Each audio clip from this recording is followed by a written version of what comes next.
Hey, Michael, how's it going? Good, bud. I'm gonna get a bit closer. Yeah, come on.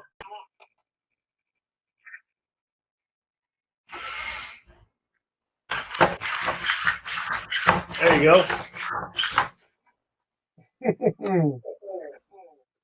Hi, bud. Hey. So, Oh, what are we how gonna does do it down feel to be here? a robot? Good. Good. I like it. Good? I like your head. Yeah? It's nice. Yeah, have a look. I like. Yeah. Hi, Claire. So give me something to do. Here. Plug this into yourself. Oh, okay.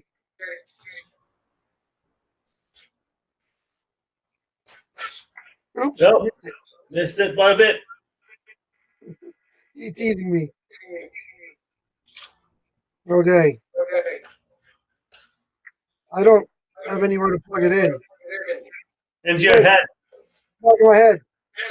Yeah. I don't think I can reach, bud. No. I'm just gonna throw it at you instead. Okay. Yeah, you can try. Oh, your head. Okay. Duck, it's coming at you. Ready? Hey, not too bad, not too bad. Better than normal. That's good. Can I do anything else for you while I'm here? You want to do what? Can I do anything else for you? Yeah, I think you can comb my hair if you'd like. Oh yeah, that'd be good. Hold on. Thank you. It's good. I got it. No, didn't get it. Oh, Try again. sorry. Try again.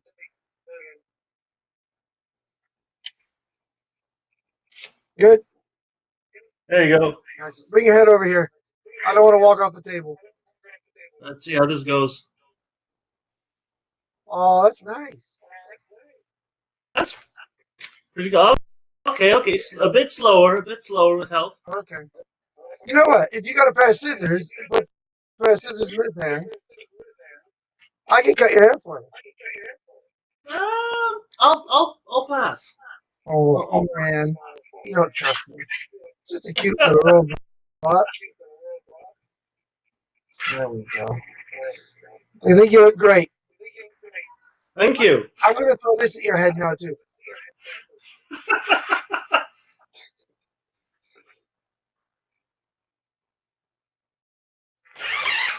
Hey, that's not a bad throw. Not a bad throw. I'm getting there. Getting With there. Pepper, we can play catch, but I think Pepper. Yeah, that will be a different robot. Yeah, true. Okay, well, I think that's it. It's been nice. It's been a slice. I'm gonna go now. See you, Michael. Okay, bud. Bye bye. Bye, Claire. Bye. Have fun. Over there, all the way across the Pennine.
Yeah, And then the fourth option from the bottom, insecure content.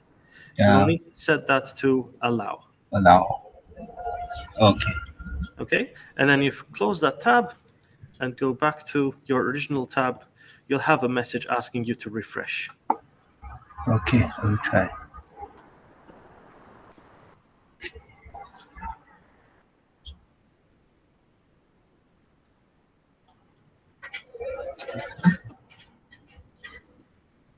And as soon as you've refreshed, you can connect to the robot. Okay, sorry, Daniel. Can you show this again? So I didn't find problem. which one I need to. I'll share my screen again. Yeah, maybe you can stop here and I can check because my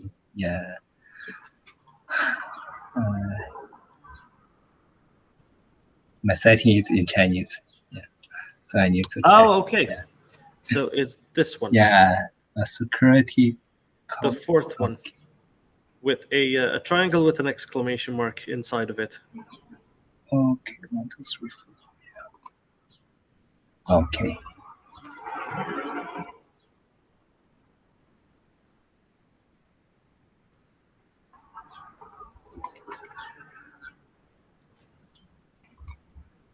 Yeah, I need to refresh. Okay, that's it. I got this, and I refreshed the And you refresh the web page. web page. Yeah. So can I And now go get to ready to connect. And when it asks you for the password, you just Yeah. provide it the password for your Cyberselves account.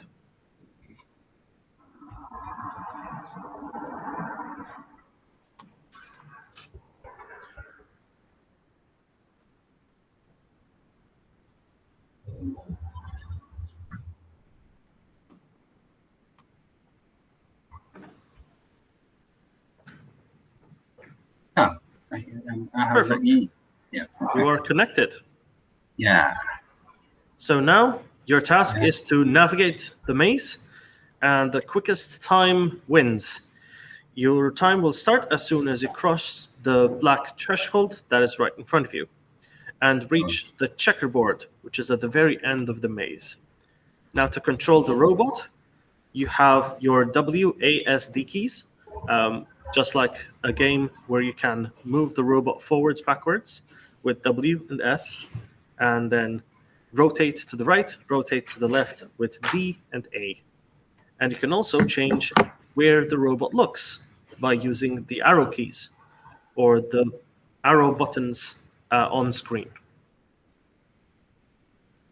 Okay. Yes, I see. It's working very smoothly. Yeah, it's a little hard to control the camera, the direction. Best to point the head straight ahead, I think. Yes, if you put the head down, that's usually the best way to navigate the maze. Okay, maybe. If you hit the head down button, then it will straighten the head up. Okay, as soon as you're over that, your time started. Yeah, it's doing pretty well. Interesting, yeah. A little forward.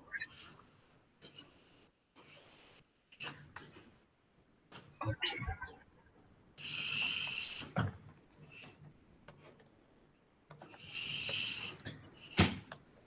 It's looking good.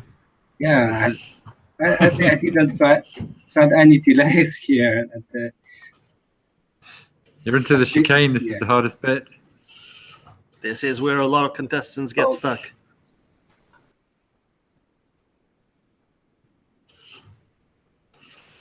You're doing quite well. Oh, hit the wall there. Okay.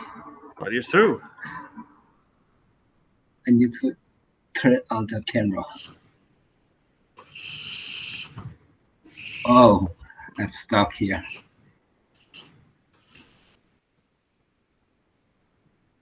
Oh, wow.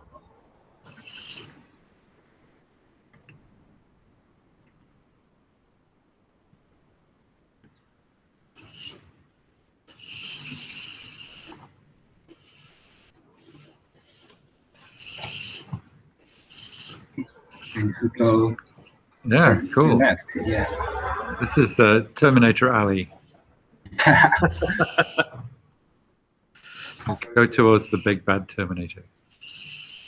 Victoria, thanks for joining us as well. Can you have a look at the chat, Wally. please? We'll get you set up Wally, in yeah. the meantime. If you're at the Wally sign, then you're close to home. Okay. So should I turn right or left? That's up to you now. Okay. Left. On the left, yeah. Wow. Oh, yeah. Excellent. That's a good camera angle. You're in the home straight. Oh, it's going to take a run at it. Oh, And go. Yeah. Yeah. hey! Yeah. Great timing. Great timing. Excellent time. That's even better than Tony's. Wow. Not difficult. Very interesting. Sorry, Tony. There's no mercy here. I know. Yeah. Maybe I can be a champion. Yeah. So you can. Is there time for another go, or? Let's have a look. Yes, there is time for another go. We have until 2:15. Yeah. Maybe I'm too quick. All Do you want another try? So, ready for your next try, Ming. You're back at the starting position. Wow. Perfect. Okay. Still, it's a little hard to control the camera.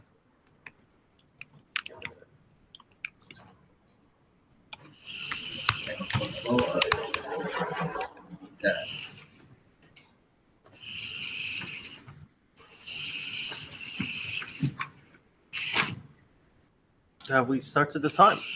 Okay, yes. Doing great.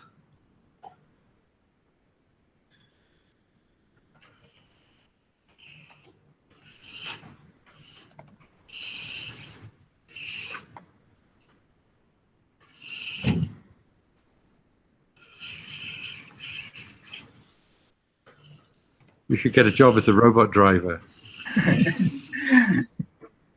Perfect. I will consider this. Yeah. Wow.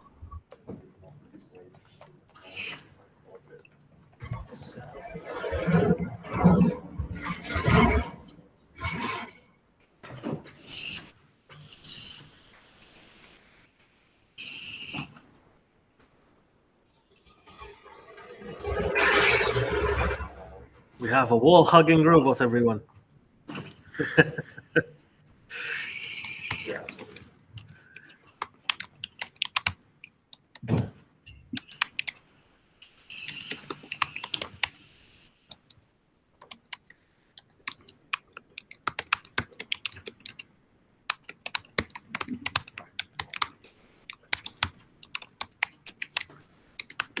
Your head is not facing where it needs to do.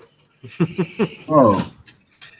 Every time you bump into a wall, a robot's head moves around.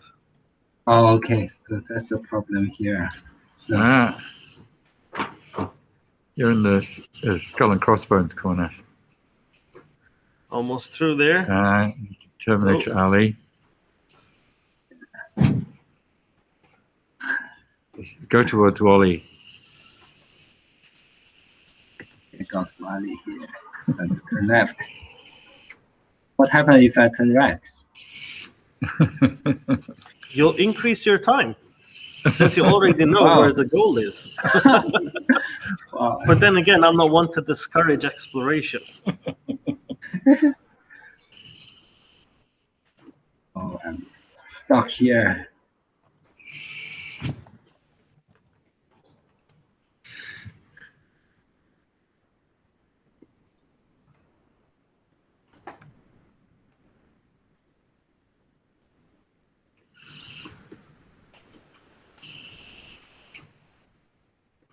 Oh.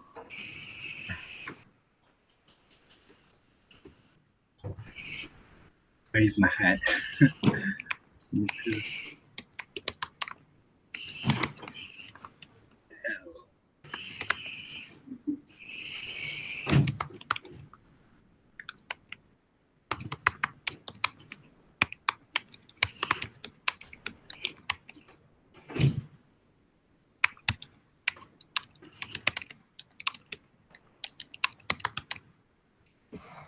Oh, you're stuck. Oh, yeah, I'm stuck here.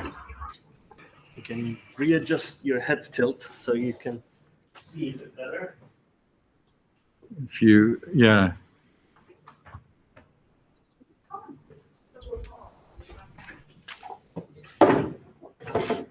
Okay.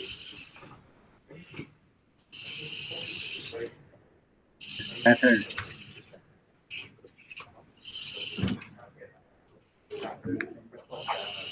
Am I finished? Yeah. No, that is not the checkerboard there. Ah, That is the other side of the checkerboard.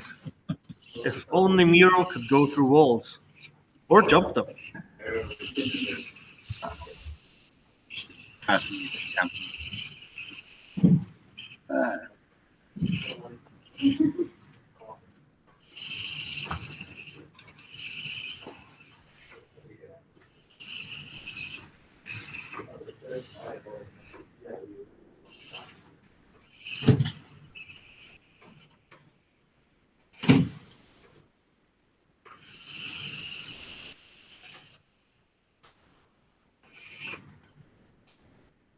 I'm almost finished. Yeah. Hey, there we go. Yeah. This will take too much time. Ah. Okay. Very good. We've got 3 minutes left if you'd like to give it another go. Okay. Yeah.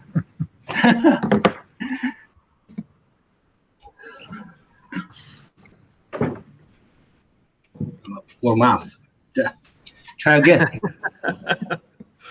So can I Make ask sure you where formed up your fingers. are you streaming this from, Ming? Whereabouts are you in the world? Yeah. I'm sorry. I didn't cut you. Are you in the UK? Yeah. I'm UK. I'm in Birmingham. Ah, okay. And the time has started. So maybe there is no problem with my network. No, you've got good speed, I think. Yeah.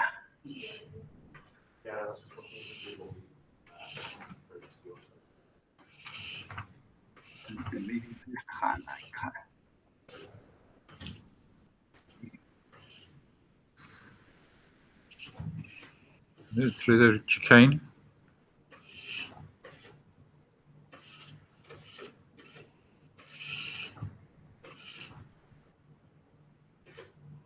I see the key is to control the camera, the height of the camera here, so you can know which direction you are going. Yes. That is definitely the key there. Oh, you're stuck on the wall a bit. But it's a good time so far. That's the Terminator. Yeah, Marty. Back again.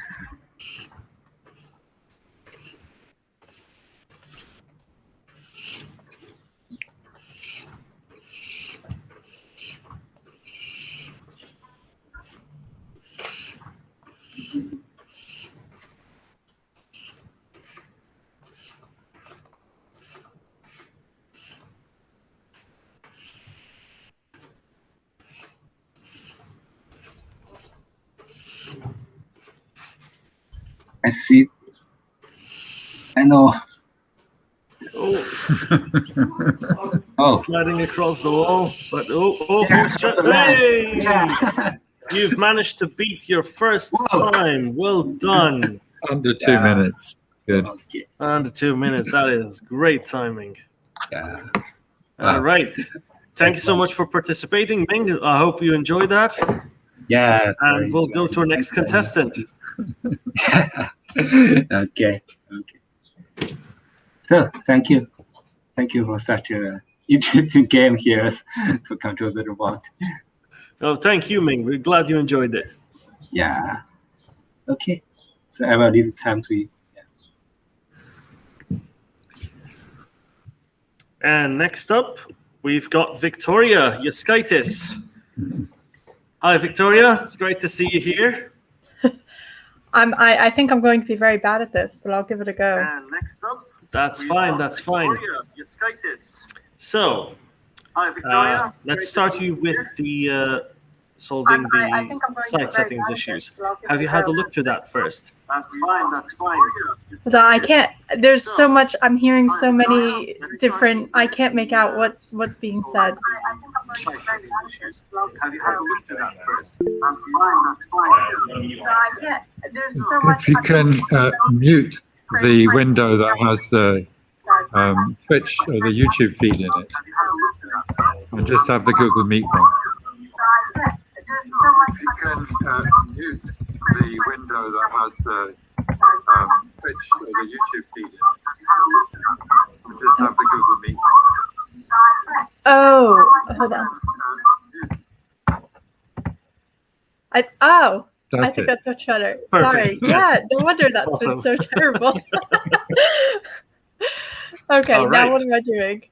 So, have you gone through, were you here for the insecure settings, for applying the insecure settings to be able to connect to the robot? No, I couldn't hear very well because I didn't realize why the sound was so bad. I see. I see. Okay, I'll present my screen. If you Okay. go to your Cyberselves login account, Yeah. you will see there is a padlock where right next to the address bar. Yeah. Mm-hmm. Yes, and then if you go to site settings, all the way down, fourth Okay. option from the bottom, insecure content. We'll need you to allow that to connect with the robot. Allow. Okay. Perfect. And now if you go to the website again and refresh, and you'll be ready to go. Okay. Done. Awesome. So let's take it away, Victoria. So I Connect press to the teleport robot now. whenever you're ready. Yes. Oh boy.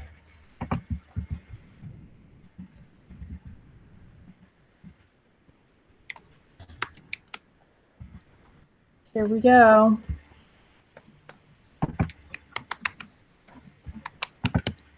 Ooh, okay. So I use the keypad. So you've got the Right, up okay. arrows. The arrows will move the robot's head around. Up arrow, robot looks up. Down arrow, robot looks down. Then to the Oh, side as well. And then WASD will cause the robot to move forwards for W, backwards for S, rotating to the right for D, and rotating to the left for A. Okay. You've got the entrance area there to get accustomed to the controls. And then as soon as you cross the black line, your time starts. And your task is to get to the checkerboard as fast as possible. Okay. Hold on, let's. All right, we're gonna give this a go. Ooh. Oh no! Oh no! I'm very close to the wall. Your time hasn't started yet. Don't worry. Well, I think it has now, right? Am I Okay, over the now line? back up a bit because the Oh, no. robot body is wider than the robot head, so you can Okay. get Oh stuck no, on that's the the body. wrong section. Right. There Your we time go. still Here hasn't we started. Right. Okay. Here Yeah. we So go. just remember that the robot is wider at the back than at the front. Oh It does turn quite quickly. yeah, I'm having it's quite hard. Oh no. Okay, I think I can clear it now. We'll see. Fingers crossed. And your time has started. Yay! Okay, now I'm all probably this way. Probably not. Oh, okay. Well, here we go. We'll go this way. Ooh! Oh no, I'm stuck. Okay, here we go. Straight ahead. Oh look, that was great. I went in a straight line. Almost. Okay, well, you know what? I'm pretty proud of myself, Daniel. That was pretty close. Yeah, of course. So you're stuck in a corner. Remember, it is wider than it looks. Yeah. Ooh, ooh. Very quick turn. Oh, I'm stuck again, I think. Maybe not. That Yeah. was good. Doing well, doing well. Now through the chicane. Oh, And no. boom! I'm stuck Ooh, again. what a headbutt. Oh, Oh, I'm going to hit that. There don't we break the go. maze.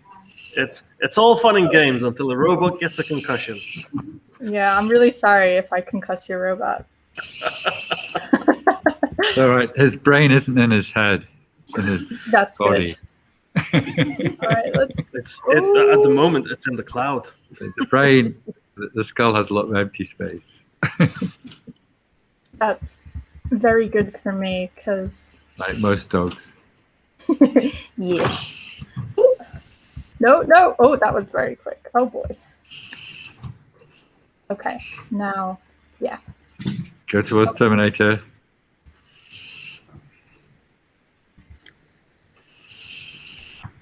Good Okay. time. Good time. Yes. Forward. Yeah, I think it's this way. Oh, no, don't run into the wall. We don't need to do that. Ooh. Oh, no. I'm trying to, like, go straight and then it just keeps... Okay, we'll go... Oh, the poor robot. I feel like I'm really beating him up, and I do feel bad about that.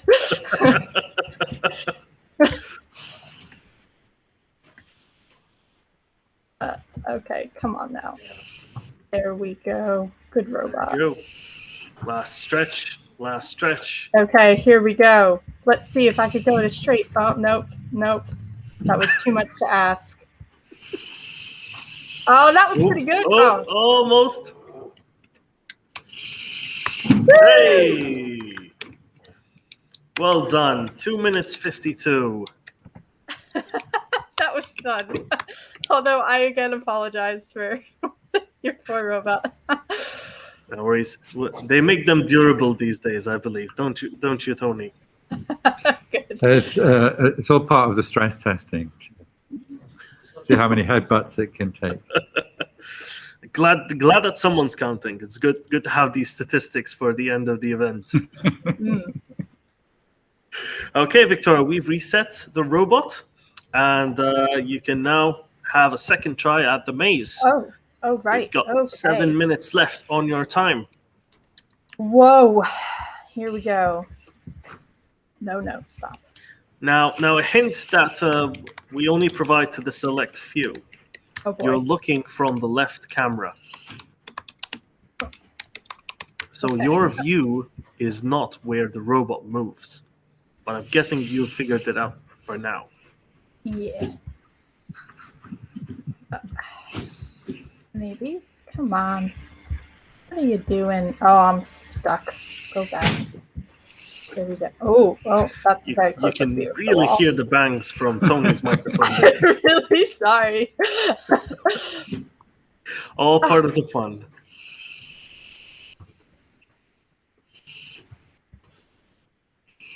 Oh, no. That's not what I meant to do.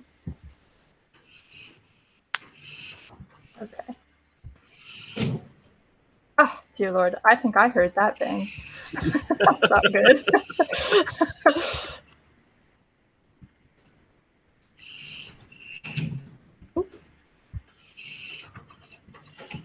All right, come on. Yay. Oh, Hey. no, I'm going to hit that. No. Okay. Good. All right. Pretty good through the chicane there.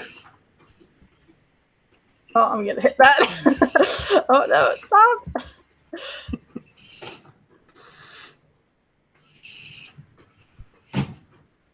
Oh. If it's not one wall, it's the other one.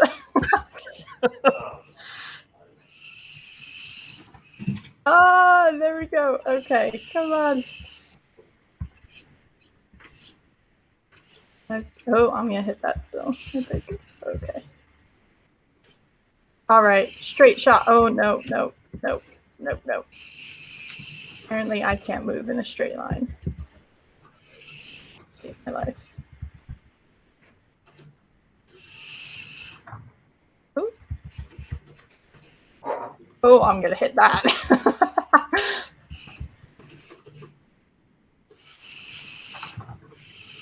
Oh, oh.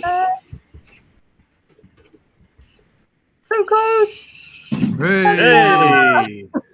Last headbutt. Yes. Very well. That's a good time, though. Yes. How does it compare to the previous run?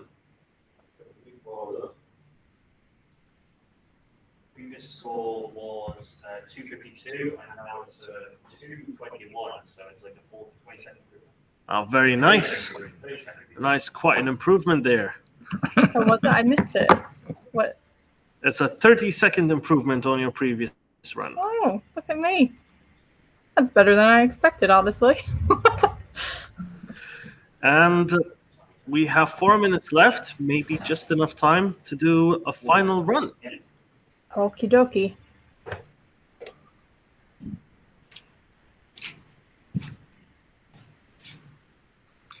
Victoria, do you work with robots? Is this your first time? Oh, no. I'm just friends with Daniel, so Right.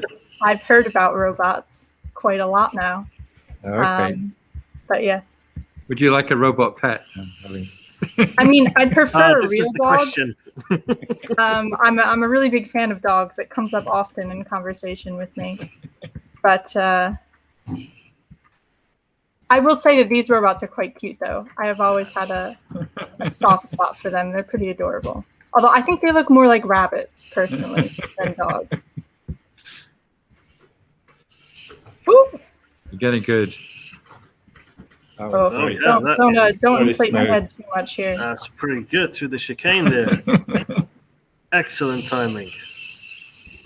Ooh. Ah. Oh, Oh, no. Don't hit the wall. skillfully avoided all the walls so far.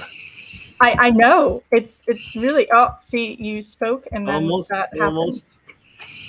No headbutts yet.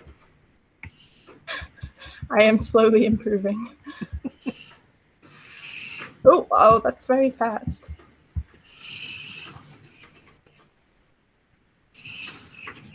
Oh, all right, come on now. Final stretch. Oh, God. Ta-da! Hey, that was a great run. Oh, thanks. That was fun. This is very fun. This is easier than I thought to navigate. I thought that I'd have to have a controller of some kind or something. I didn't know if I'd be able to do it. But Yes, we try and do things as simply as possible. yeah, Awesome. very exciting. Well, thank you for coming, Victoria. It's great to have you here. Yeah, thank you. This was a lot of fun. So I'll keep watching throughout the week. Yes, we'll let you know if you have a spot in the finals on Friday. Okay, sounds good. Bye. All right. Bye, Victoria.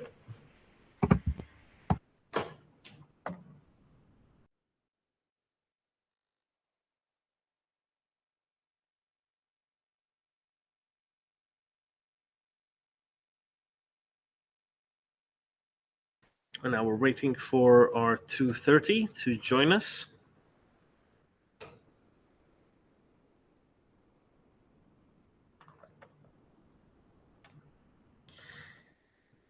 Anything to add, Tony, on the topic of MiRo being a rabbit?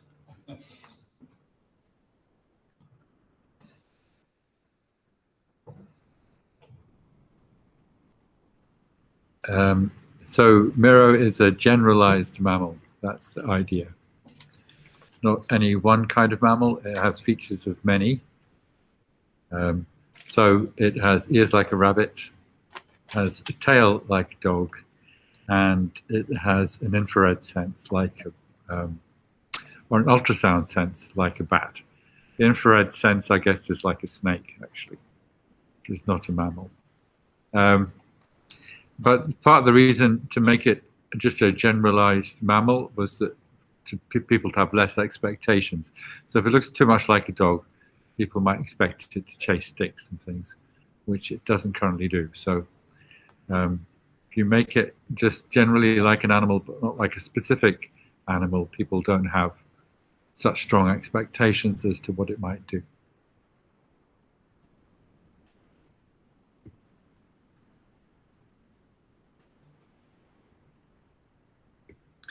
And there's also a simulated MiRo, which people can try out, which we're using with kids for teaching. Tell us more about that, Tony. What sort of exercises can the kids expect? So maybe I could show a short video about MiRo. Let me see what I can find.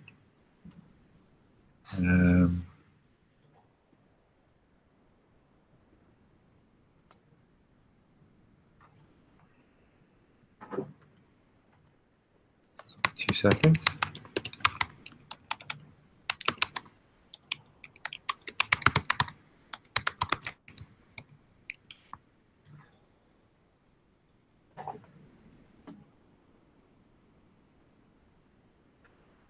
And we will be hearing later on from Seb as well, yes? Yeah, we'll be hearing from Seb let me check this one.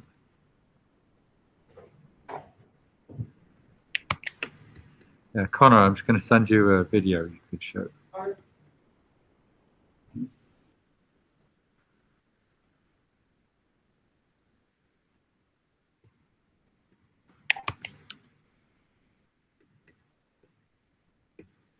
So this is a short video explaining what MiRo is, and you'll see featured in the MiRo Sebastian Conran, who is the co-founder of Consequential Robotics and who did the physical design of MiRo.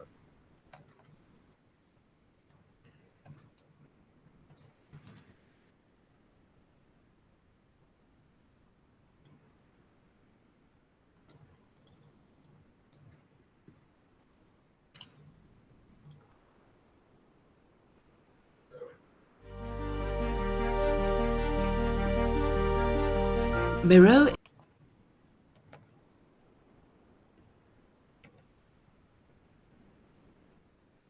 is a low-cost, highly featured, fully programmable autonomous platform particularly suited to developing companion robots. MiRo's team combines internationally leading design and research talent with state-of-the-art understanding of biomimetics and social robots.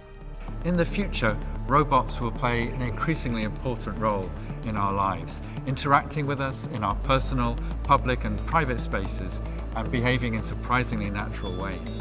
MiRo is a hybrid of lots of different animals. We've done this because we want MiRo to have its own distinct personality. We are trying to replicate nature rather than go the normal artificial intelligence route, which is much more mechanical and produces a much more stilted type of action and behavior. A companion robot can be like a responsive pet, but they can also help monitor behavior and wellness and give reminders about your daily schedule. Researchers and developers working in human-robot interaction will find MiRo to be a useful, reliable and flexible platform that people from all walks of life will readily interact with. I'm excited about the idea that robots can be used as a therapeutic tool in settings such as counseling, recuperation after an illness, or even helping with depression. I think MiRo is great for this because people are instinctively drawn to it and love interacting with it almost as if it was a living thing.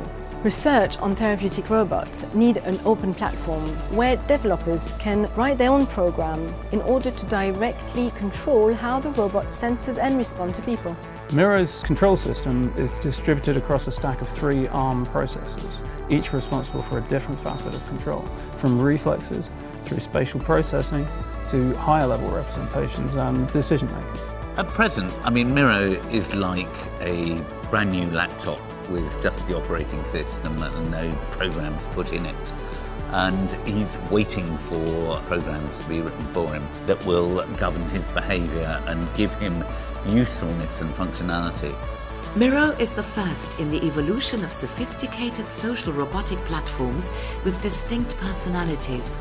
We will collaborate with the international developer community to explore and create new behaviors and functionalities. The MiRo project is an invitation to contribute to the development of the companion robots of the future.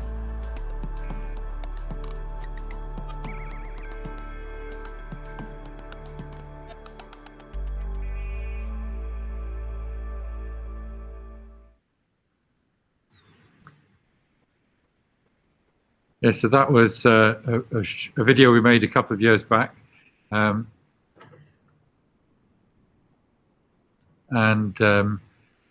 Since then, we've built a simulation of MiRo, which I can also tell you about and maybe find a video to illustrate. But the project we're currently doing, the main project we're currently doing, is to look at how we could use MiRo with children in hospitals. So a lot of children, when they go into hospital, obviously experience anxiety because it's a very stressful time for them if they've got an illness or they need some procedure. And the idea is that we might be able to use robots in hospitals to have a calming effect on children in schools as well as in hospitals, actually. And we're looking at both of those possibilities.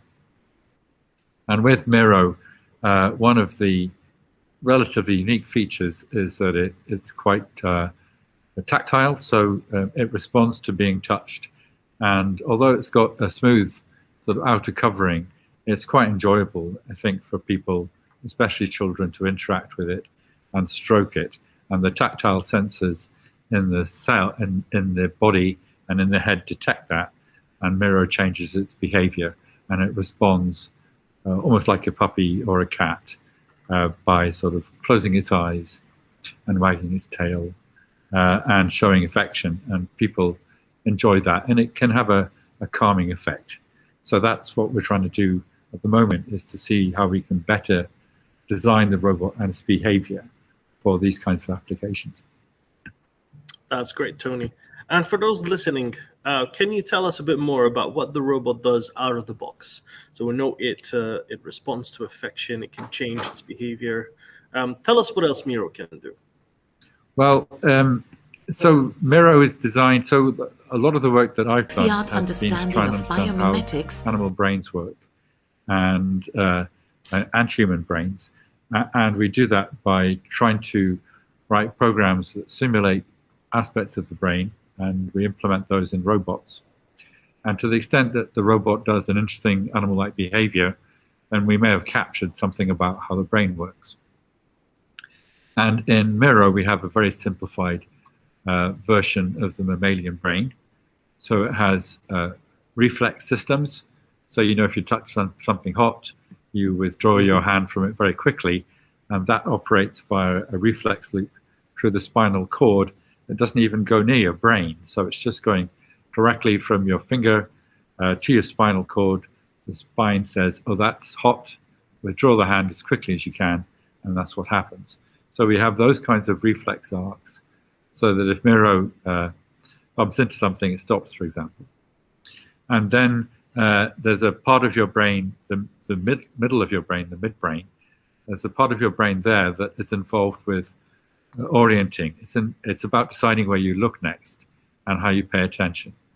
And that part of the brain is called the superior colliculus, and it has, if you like, a map of the world around the head. So it knows where things are relative to the position of the head at the moment. So if there's a visual stimulus like a flash of a light or a movement, say on the left side in its left camera, then it knows that that might be interesting, and it has an algorithm that will turn the head to look at that stimulus. So actually what MiRo pays attention to is things that make movements or that make sound, and because it has two ears, it can also work out the direction that a sound is coming from. So if there's a sound and if there's a movement and they're both coming from more or less the same location in space, then that's really interesting, because typically things that move and make sound are either people or other robots. And so MiRo will turn and look at that point in space, and depending on its emotional state, it will either approach that place or it might move away. So if it's feeling fearful, it might run away, but if it's feeling curious and interested, it will move towards. So generally, it's feeling curious and interested, and it'll move towards the stimulus. So if you want to get Miro's attention, you wave at him and you make sounds, and he will detect that, or it will detect that, and it will move towards you and approach you. And then if you then interact with it physically, it responds to that physical interaction by making sounds and by closing its eyes and waggling its tail and so on. So that's most of what MiRo does at the moment. So it responds to stimuli. It actually has a face detector in it as well now. But the face detection is a bit redundant, actually, because just by looking for things that move and make noise, you can tell people from cupboards and chairs and tables. So, and that's what your midbrain does and my midbrain does. So it has movement detectors that work out what's interesting and important in the world. And if there's something flickering in your periphery, your brain will be distracted by that, and that's your midbrain. So we're working on building, I guess, what you might call the forebrain or the cortex for the robot, and those would be learning systems, systems for language understanding, systems for planning, for recognizing complex patterns in vision, for seeing things in depth, for doing a stereo computation from the two visual streams that the robot has. All those are things that happen in the top part of the brain, the cortex, and we're gradually building some of those for MiRo. So we're looking at a pure biomimetic approach to the construction of these robots then? There's nothing, there is no pure biomimetic approach, because any biomimetic entity is going to be a mixture of engineered parts and biologically inspired parts. And you're never going to copy biology exactly. You're just going to take ideas and principles from biology and implement those. So yeah, it's biomimetics, but it's the best kind of biomimetics really is the one that abstracts away from the detail. So we're all humans and all animals are built of cells. We don't build robots out of cells. We build them out of plastic and metal and rubber and so on. But we try and copy the functionality, the principles that underlie how animals and humans work, and build that into the way the robot operates. That's great. Thanks for the clarification there. It is interesting to think about that in the future we might be able to even go towards that sort of biomimeticism. What do you think of that, Tony? What do you think if we were to construct robots out of cells? Out of cells? Yes. Well, so there are interesting progress towards biohybrid robots, and it's all a bit freaky and Frankensteinian.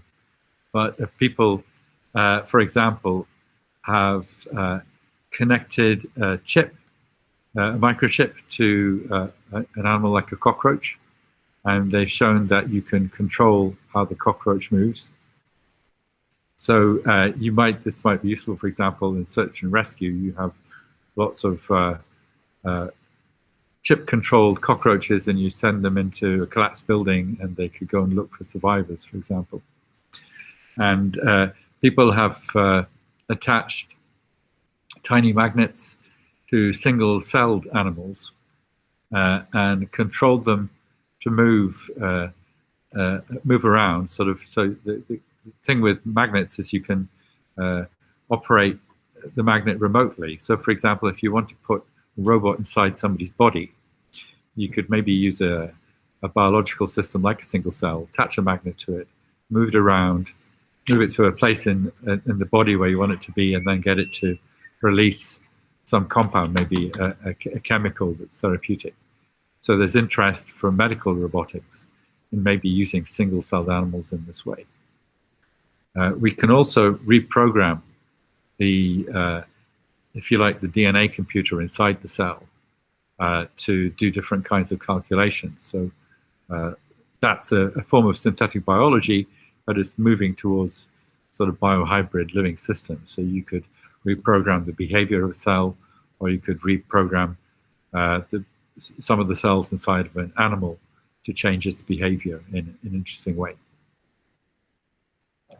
I should say that we're not doing any of that research in our group, but I'm really interested to see where it goes, because it shows that fundamentally animals do have a form of programming to them. I mean, DNA is a code which is read in order to build amino acids. It's really a code for building amino acids, and the amino acids go off and build cells and build bodies and build brains. But ultimately it starts with this inheritable code, which is the DNA.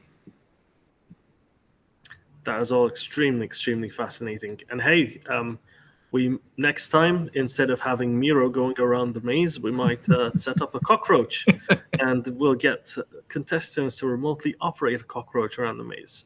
Yeah, we could look at that. Yeah. Of course, the humans are biohybrid already, because we already carry these. Of course. These things around with us all the time, and we do what they tell us to do. So we're already being remote controlled by our telephones. Mass remote control. Do we have any more contestants coming on, Daniel? Or we do have some lined up, some of which have not gotten back to us or confirmed. We're waiting to see if any of them come on to our page here, or Google Meets, and if any do, we'll start setting them up. In the meantime, Tony, maybe we can have you do another try. Maybe we can get you further up that internal leaderboard for Cyberselves. Maybe. What I could do is we could show another MiRo video, and this one I think is cool because it also takes people on a tour of the Diamond Building, which is where we are today, running the competition. We're running it from Workroom 3 inside of the Diamond. And in this video, you'll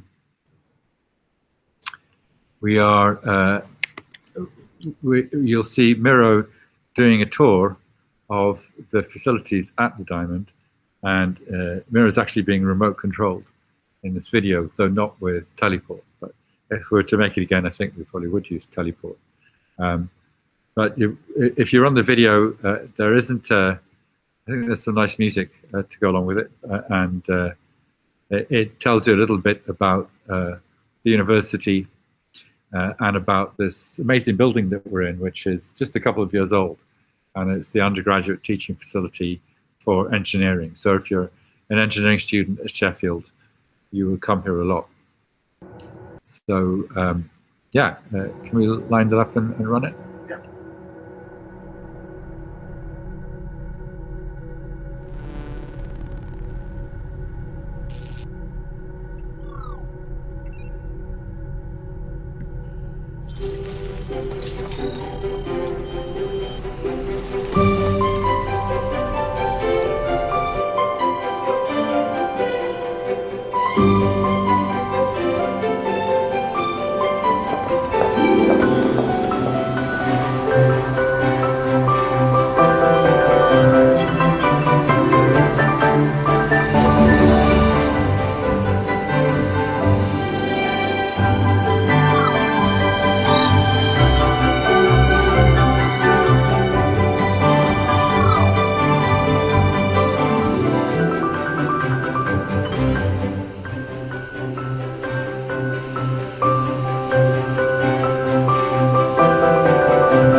That's a great video there. Bit evocative of a Home Alone story at the beginning.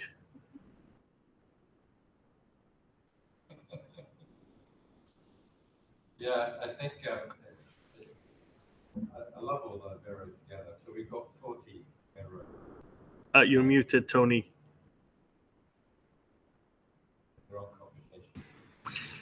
We've got 40 mirrors altogether, and it's great to see them operating at the same time in that video, because it's not often that we have them all out of the cupboard at once. But it's quite a flock of mirrors that we have. I'm not sure if flock is the right collective noun, but we're looking for students that want to do projects that involve swarm robotics, and doing something with all these mirrors would be a fantastic student project. Maybe Connor would like to do that project. So yeah, and one of the good things about the way MiRo's vision system works is that the robots respond to each other. So two MiRos put together will see each other as moving objects that make interesting sounds and will approach each other. And then they do this kind of social behavior, which is entirely an emergent property. It wasn't really programmed in, but they move towards each other, and then they sort of almost cuddle together in a way which is not specified in the program. It's just an emergent characteristic of how it works. So that is an emergent characteristic of MiRo's capability to respond to sound and the movement of other MiRos. Yeah, and if you think about it, actually, a lot of behavior is emergent in that sense, that it's not sort of pre-planned in detail, but as the situation evolves, you respond in a way that's usually appropriate, and it's not something that was necessarily anticipated. So I think, and that's a lesson that's being learned in AI, that not everything that we want to do has to be pre-planned. We just have to build systems with the right kinds of capabilities so that it will respond reflexively in situations in ways that are appropriate. I guess this also builds on what we were listening to yesterday for the guest we had at the end of the day, talking about how complex systems represent AI systems, complex systems made out of tiny, simpler systems. Yeah, I mean, so I think, broadly speaking, humans and robots are all obviously complex systems, and I like to think of us as cyber-physical systems. So we are clearly physical systems. We're made of atoms, and we are biological systems. But we're cyber systems in that we also process information, and we communicate and share information with each other. And we do that through language, but also through other modalities now, including electronic ones. So, and there's this sort of broader category of devices of cyber-physical systems, I think includes robots too.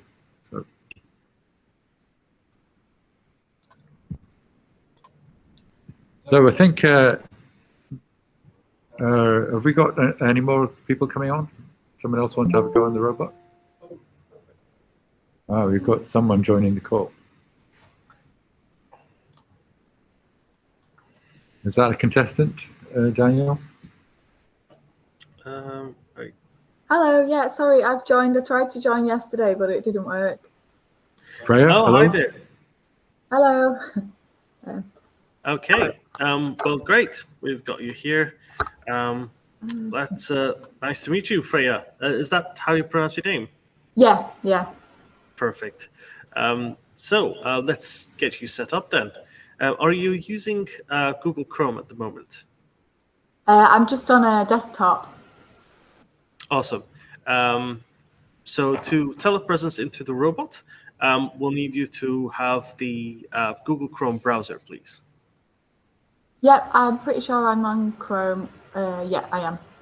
Awesome. Okay, so if you can then log into your Cyberselves account, and if you let me know the email you use for that account, we will get the robot shared with you. Yeah, it's fboycott at Egbert, which is ECGBERT at .sheffield.sch.uk. And is it all right if I just get my colleague? Because Of course. Yeah, I'll be 1 second.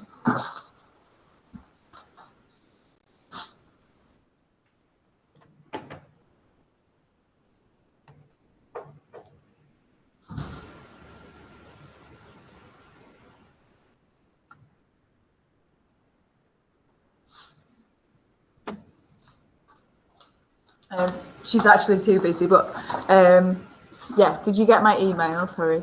Yes, and I've shared the robot with you. So that should be visible once you log into your Cyberselves account. Oh, right, yeah.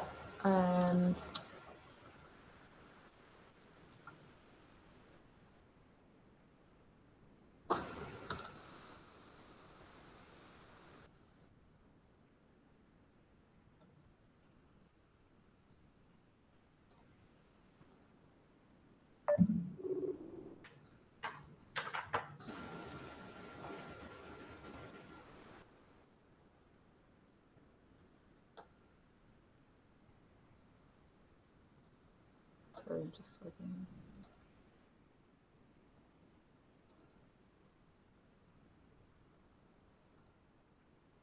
Oh, yeah. Got it. Awesome. And can you see the robot on your login page?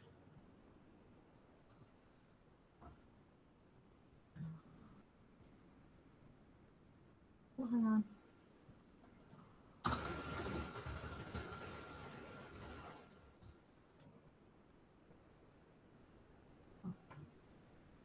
Sorry. No problem. It's just saying that my login isn't working.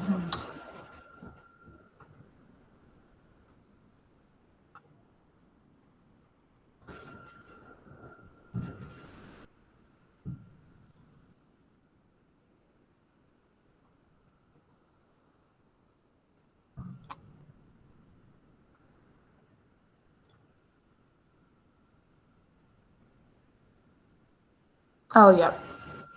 Oh, no, it doesn't. It doesn't want to let me in.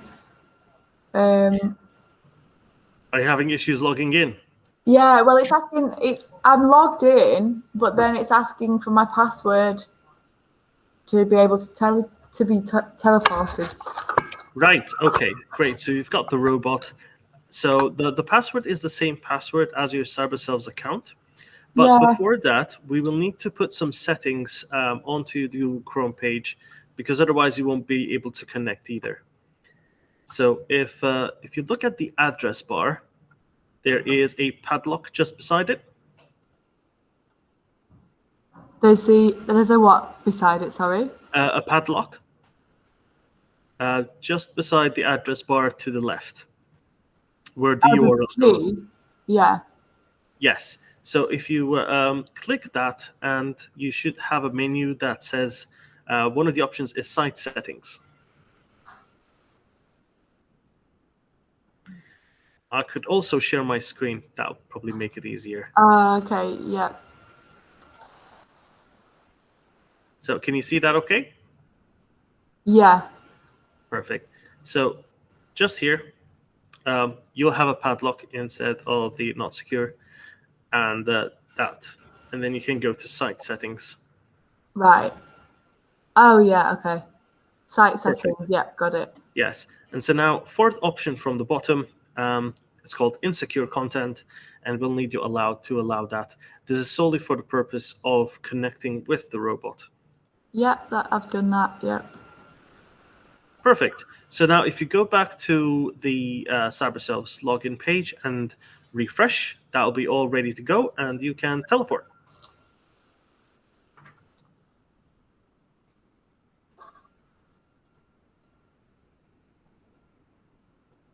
No, it doesn't want to look at me.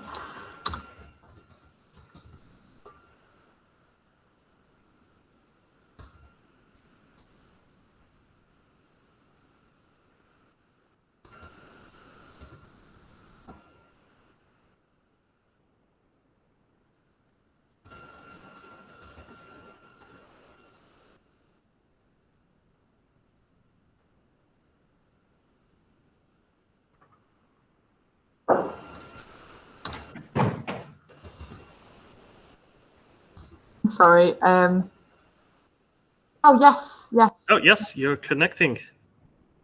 Yeah. We have another. I think we might have another firewall issue, unfortunately.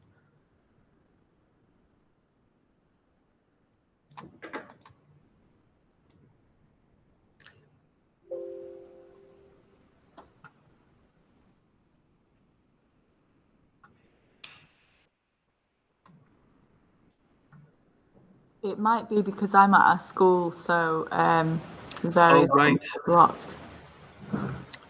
Yes, that might be the issue.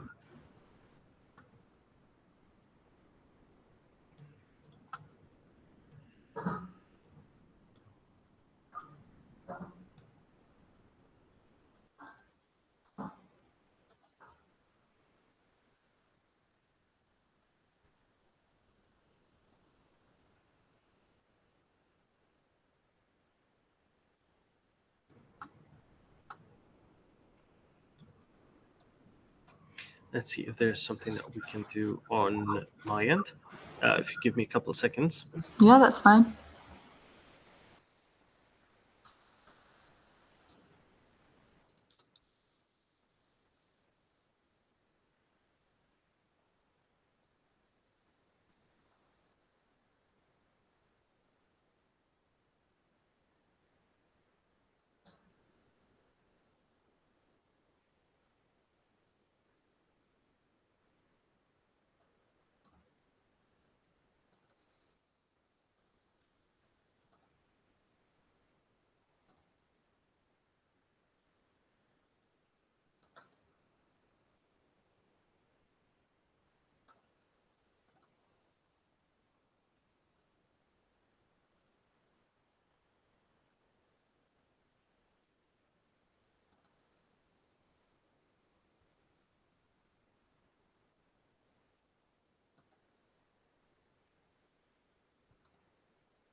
Hi, Freya, can I ask if you have a different computer that you can use to connect to the robot?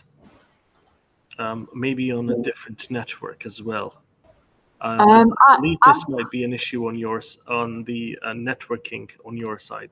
Yeah, I can't, but I can just leave it, or I can try and join one at a later time. I think it will be too difficult from school. Right. Okay. Sorry about that, then, Freya. We look forward to seeing you at a later time. Yeah. Okay. All right. Thank you for trying anyway. Thank you so much. All right. Bye. Bye.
Hello there.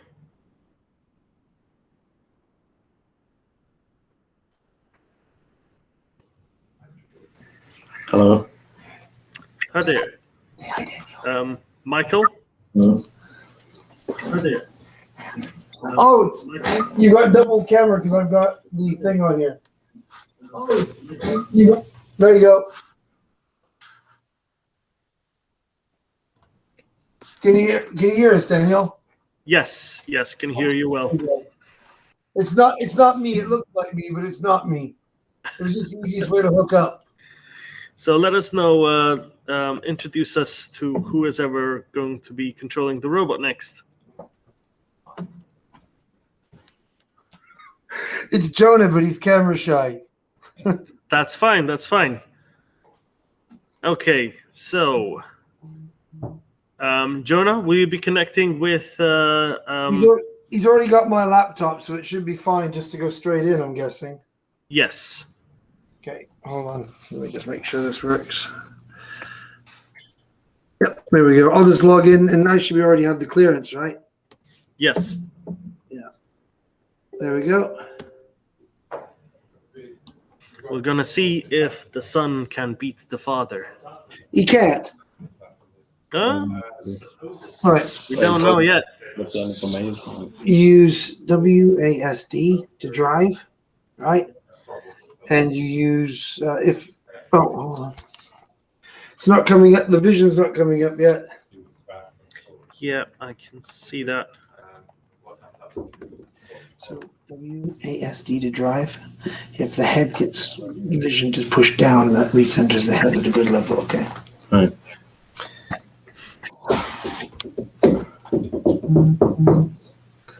Okay, if you refresh and try again. Okay. So Wait. Oh, we have to go back right in. Okay. So MiRo Maze 3. Password. Teleport. There you go. There we go. Okay, so hit down. Okay, so when you cross. Whoa. Hold on. There we go. What are we going to the Okay, head? so WASD for the movements, and then arrow keys for the head position. As soon as you cross that line, your time starts. Oh, no, don't use the arrow keys for the head position for now. Just go down and just use the driving, okay? Don't use those ones. Just use those ones, okay? We spend so much effort, Michael, to do those I buttons. know, but it doesn't help driving until you've got proper control on. Sorry. And the time started. Oh, And the first headbutt. Definitely not of the day. If you move, you gotta go backwards sometimes.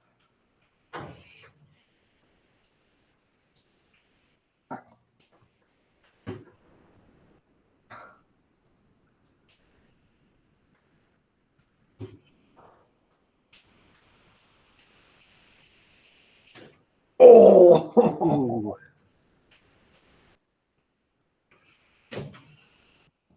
The camera work is fantastic, guys. I like switching the angles around.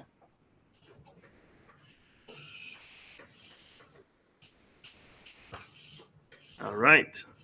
Very well done through that chicane there. We just like using the word chicane. Look how you come around this corner. Oh, yes, excellent.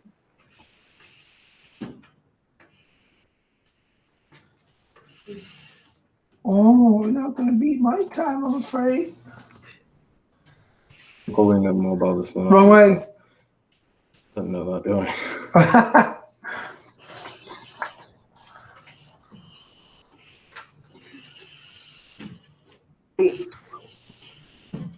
Oh, I'm holding W. You're not going perfectly straight. You're only looking with one eye, so it's a little bit. That's it. Great work on the cameras. Oh, hit it. And there we go. 1:39. Pretty decent time. That's really good for a first go. Go on, set him up again. Now that he knows where he's supposed to go. Which category is that? I forgot my one. Overhead view. Oh. Okay. So do I just start now? Are we ready to start again? Yes, ready to go.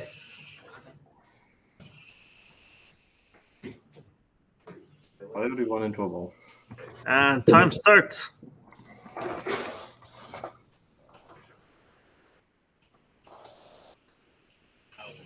You dare beat me.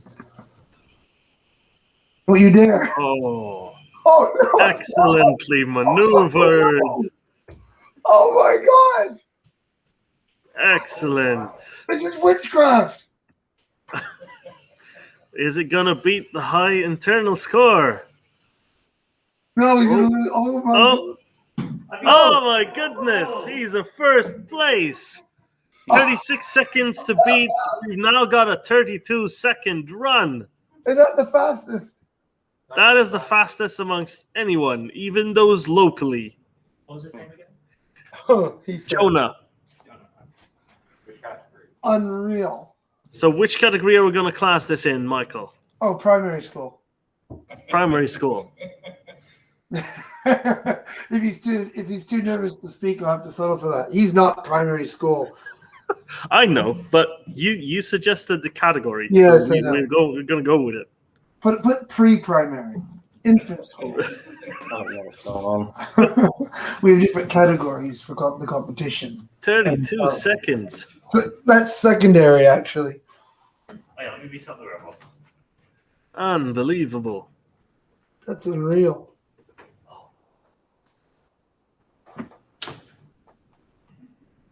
Oh, look.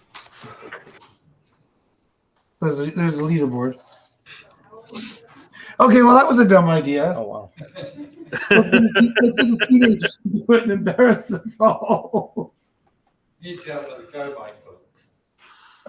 What was that? You need to have another go in order to not be shown up by your son. There's no way I'm going to beat that. All right. Okay, this is me now. Hold on.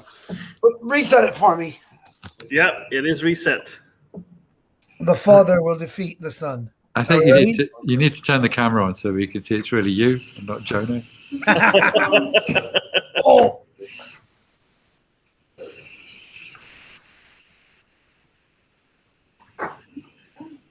Oh, no. Ooh. You know it's really me now, don't you?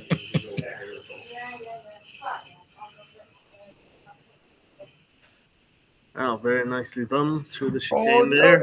What? Terminator Alley getting stuck. Oh. He didn't even say hello to Wally. That's rude. I'm not saying hello to nothing. This is pure competition now. Family bragging rights. You lost seconds by reversing. I ran into a wall at the start or something. Yes! 38 seconds, though. Decent. Wow. Very decent. Are you telling me I didn't beat him? No. What? You beat Daniel, though. Yep. We'll take it. I think it might be time to do another try. Oh, we're getting competitive. All right. Either that or I need to have a word with Miro. He's gone now. He just comes. He does one, goes, I don't know what I'm doing. Does it again. Destroys everybody's records, and that he's gone. Like, that's a teenager. Just like, dust us off. Job done. Embarrass us all. That's insane. Here we go. Back. I'm ready to go again. Guys, am I going to go again? I love the camera work. I love the camera work you've done, guys. Okay, hold on. Am I? I'm even on. Am I? No, I don't. Here you go. We can see you now. What chat? Oh, right. Hold on. I think Jonah's taunting me. All right. I'm in the hall. He's on now. There he is. Okay. All right. Here we go. I can't see now, so I'm going to go. Ready? Watch this. Time starts. And straight into the wall. Huh. You scrub. Losing precious seconds there. But straight through the chicane. Onto Terminator Alley. Oh. And boom, corner. And another. Oh, almost. Oh almost. no! I was doing so well. You're messing up Miro's paintwork, Michael. I've repaired enough of them.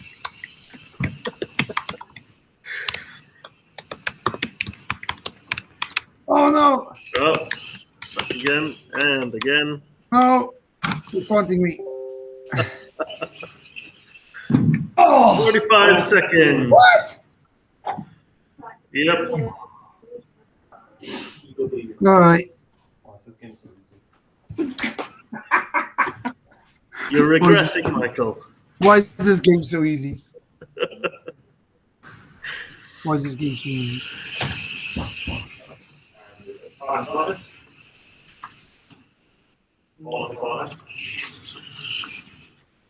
Ah! There's a racing line you can follow around that. I've got it around the chicane now, but... Pity you're not following it.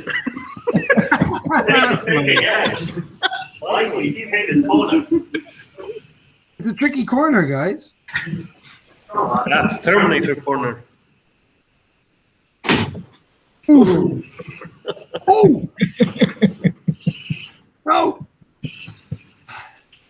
That's the thing, guys. When you live on the edge... 39, 40. 40 even. All right, that's enough. I'm getting slower now.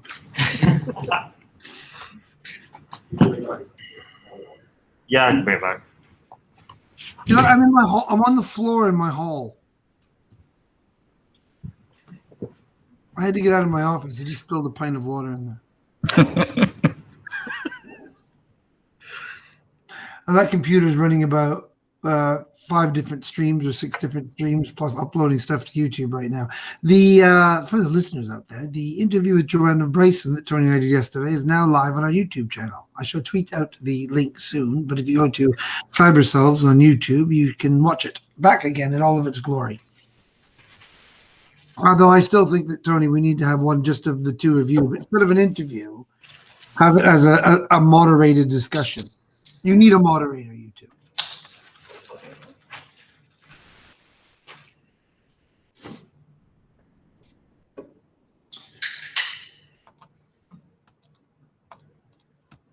Why isn't it working? Oh, my God. I have to defend my honor here.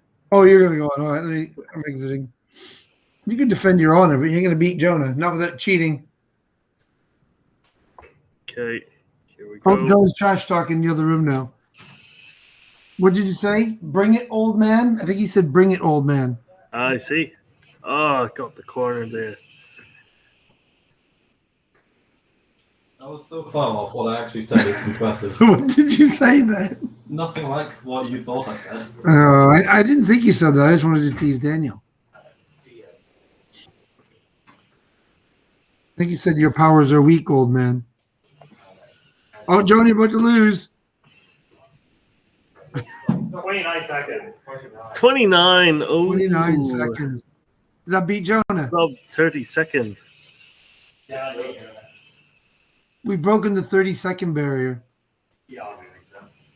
This is insane timing. This is people didn't used to think these kinds of times were possible.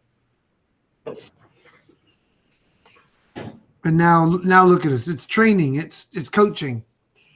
Speaking of fast things, did you hear that? I don't even know if this is true. Wait, let me check it first. I want to fact check myself.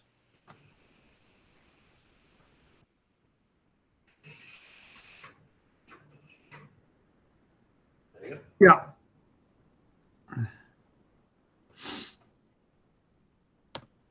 Yeah. Usain Bolt has just had twins. And do you know what he called? You know what Usain Bolt called his twin children? Yeah. No. One is Saint Leo. And if your last name was Bolt, what would you name your child? Thunder. Thunder and Saint Leo. To go along with his elder daughter who's called Lightning. I see. Oh, we have a competitor in the room. Oh, fantastic. Sorry. No, I was just informed this is just one of the great people here helping us manage the streams. We have a terrific team there this week, don't we, Daniel? Yes, we do. Yes, Should we do. Should we give them a minute to say hi and put them on camera? Yes, that is an excellent idea. Yes. There we go. Look at that team. You've never seen a more engaged and better prepared team.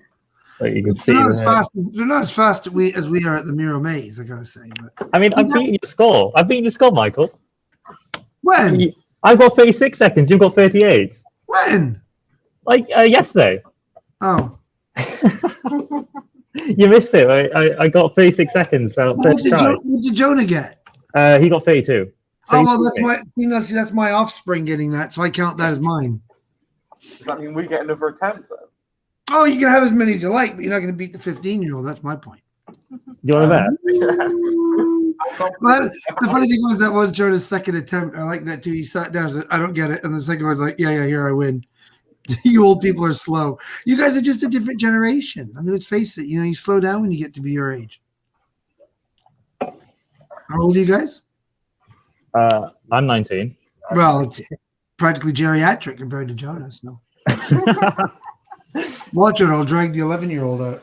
Actually, Eva didn't she? When it was virtual reality, didn't she? She tried it. It took her about 4 minutes, I think, the first time she tried it. That was painful to watch. That's on YouTube as well. Nice. Intriguing. Cutting my camera, but I'm still going to stay here for audio. Okay, putting this up again. I should have done this before. Now I've got it on 2 different computers.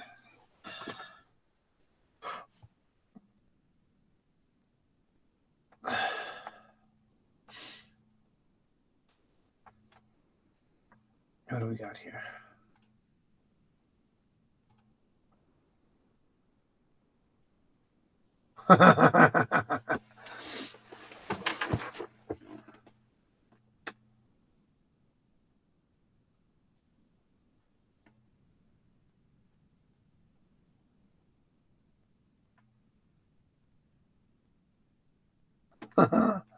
How slow am I? Harsh, man.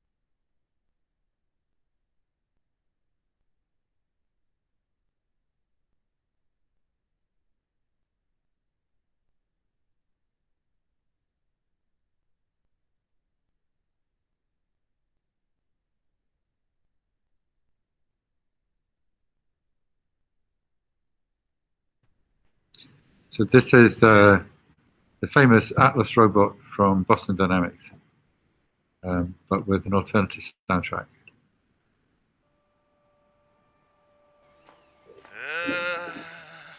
Time to make the f***ing donut. You haven't done the drunk northern robot video, have you? Because that's not family friendly. Well, I think it's bleeped out.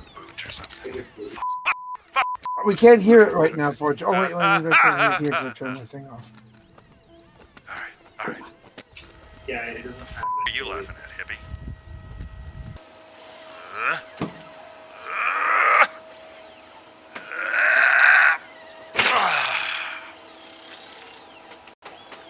I am the universe! Alright, where do you want this? Mother... Ow! What the f***, Kevin?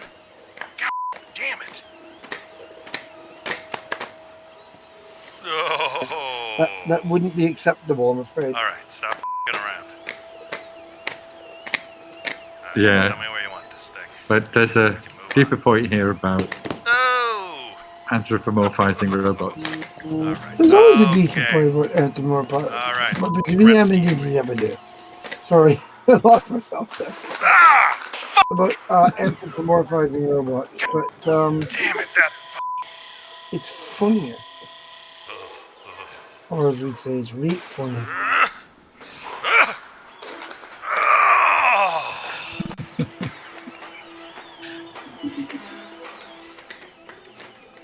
See you later, Kevin. I See you think tomorrow, we need an accompanying face. soundtrack for whenever MiRo hits a wall. Robot doesn't burn your fucking house down. Well, I think what we want next time we do this is one of those external devices where we can have sound effects when we bring them in. So it's like somebody hits a wall, we can have like a doing sound, and when somebody finishes, have the clapping effect or a cheering effect or a special like horn when it's the time starts. You know, all these things. We could just get one of those external effects boards. That sounds like good fun, actually. Are we already planning for next time?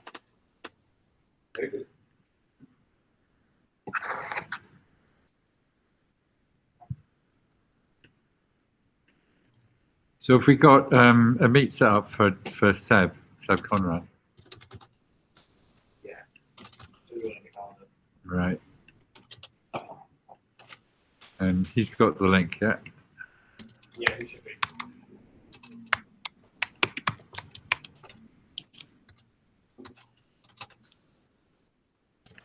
So at 3:45, we're going to be talking to Sebastian Conrad, who is co-founder of Consequential Robotics and a noted industrial designer in his own right. Designed many things, including the interior of some cars, lots of stuff that you can buy in shops. I don't have a Google Meet for that. You don't have a Google Meet? Nope. Ah, well, do you want to set one up quickly? Or Yes, we might send it. you're sending it to, let me put it in the chat.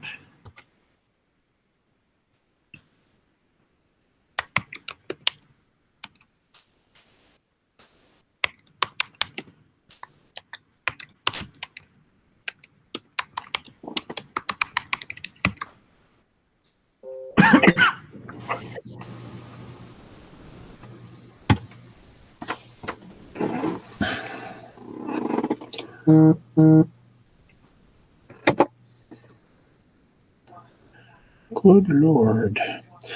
So that interview with Joanna from yesterday is now live on YouTube, and I've just tweeted it out from Cyberselves account if you'd like the link.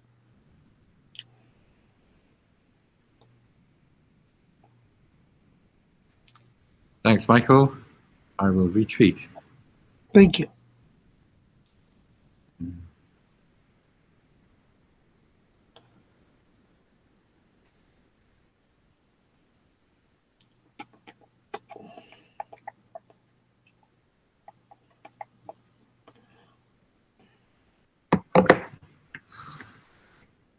So what was the email?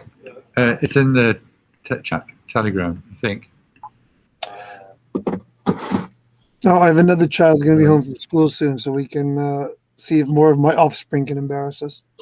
Oh, I put it in the... Which is nice, because normally I'm wrong embarrassing chat. my offspring. Again. Ooh, Tish, get it? See what I did there? See that?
Great to see another contestant.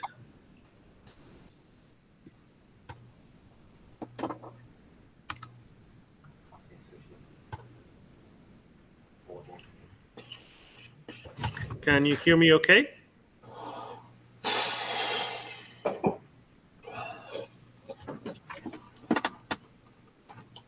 You should mute your mic, Michael.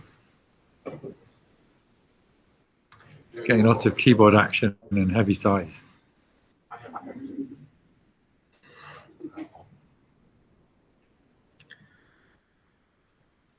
Sid Narhari, can you hear me okay?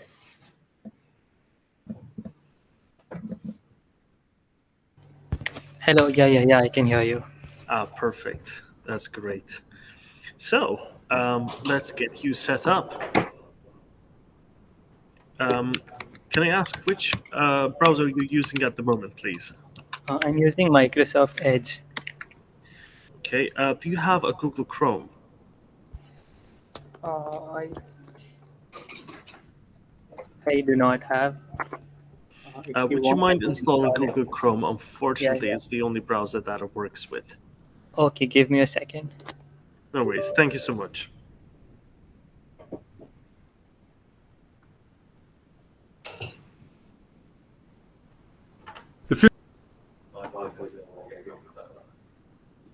Yeah, play that video. It's really quite good.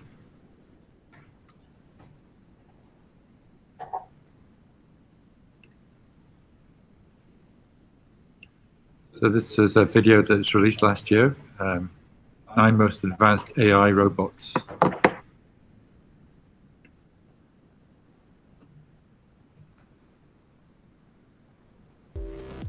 Despite taking people's jobs, robots have been proven to be essential in improving efficiency, productivity, and most importantly, worker safety.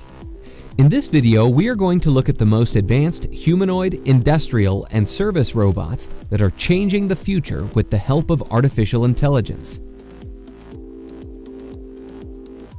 Meet Digit. Manufactured by Agility Robotics, Digit is envisioned to help take care of people in their homes, assist with disaster response, and deliver packages to front doors. Just probably have to correct. With its nimble limbs and a torso packed with sensors, Digit can navigate complex environments and carry out tasks such as package delivery. Yeah, I can see MiRo Maze 3 active. Perfect. Now we need to do some settings, apply some settings to your... Digit is a direct descendant of Cassie, Agility's first robot. In May 2019, go to the option called Site Settings. Yeah. Yep. And then on Site Settings, fourth option from the bottom, there's...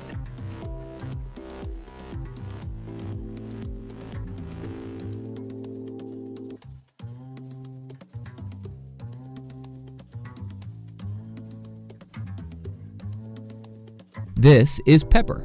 Manufactured by SoftBank Robotics, Pepper is the world's first social humanoid robot that is able to recognize faces and basic human emotions.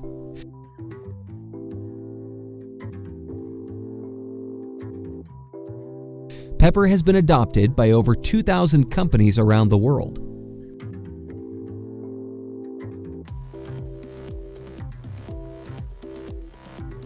Yeah, I can see some keys. Perfect in retail and finance industries, Pepper has numerous functionalities, including increasing store traffic by attracting the attention of shoppers, creating memorable in-store experiences, stimulating purchase and retain customers.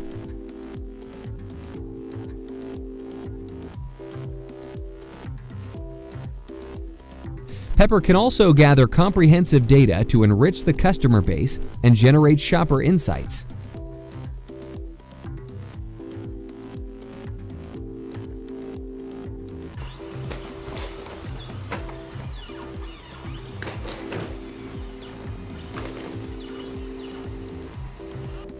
This is Atlas, the world's most dynamic humanoid.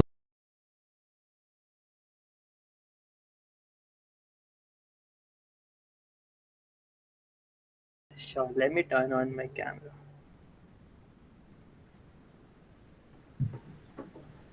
Hi. Hi there. I'm Sid. I'm a first year student in mechanical engineering here in India. I stay in India, in a city called Jaipur. And You're in yes, India now?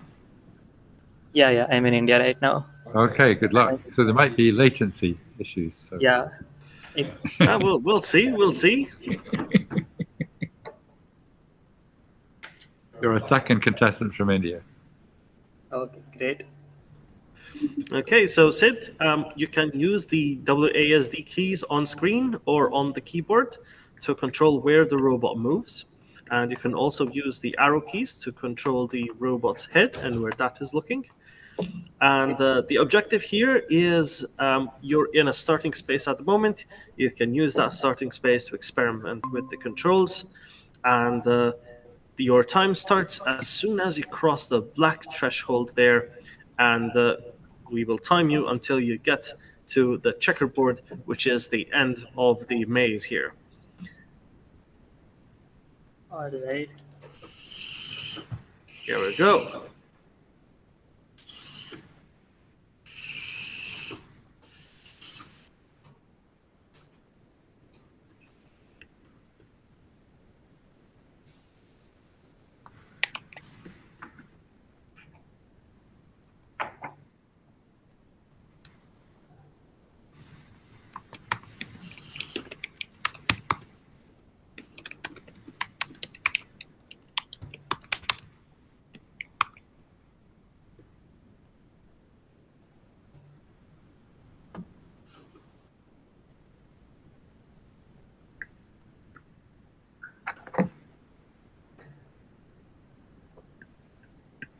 Okay, whenever you're ready. Yeah, I just can't get the head to be straight. If you look down, it will straighten the head. Oh, okay. Got it. Yeah, I'm ready. All right, take it away. And your time starts. Ooh, got unstuck there. Your time starts now.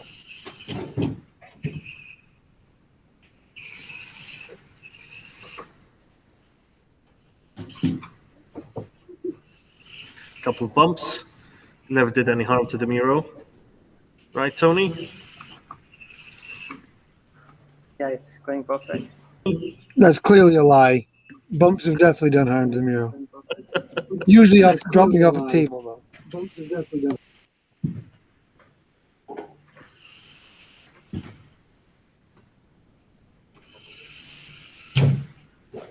Ooh, that is quite a bump. I think it's probably latency because. You're doing pretty well if there is latency issue. It's a good time.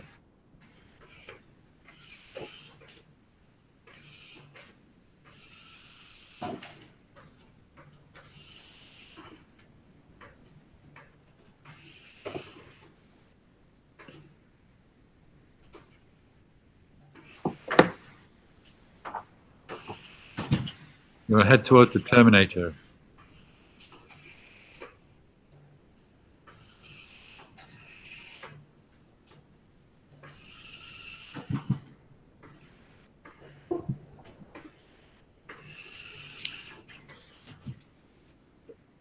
Wally is pleased to see you.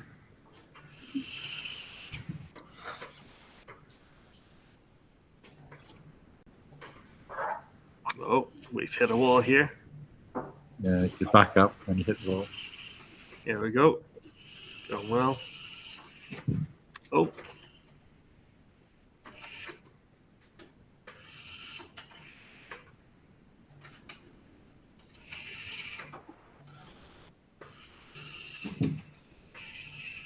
The robot body is a bit wider than the head. Oh.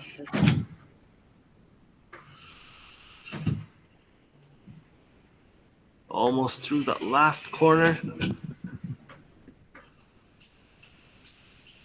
Yay. Yes, and now to the last stretch. Leaving some paint marks on the walls there, or rather on Miro. Oh, where am I stuck?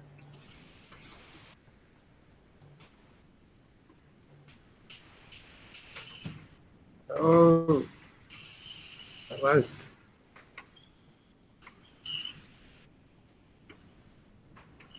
Hey! Done. That's a great time. 250. We're going to reset your position again. We've got ample time left. And yeah, let's give it another go.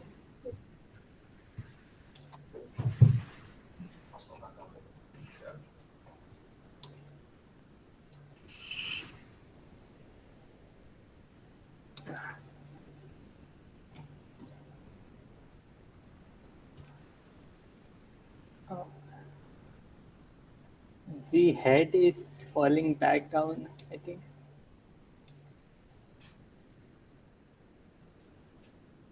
Oh, yeah. Yeah, you're looking down there.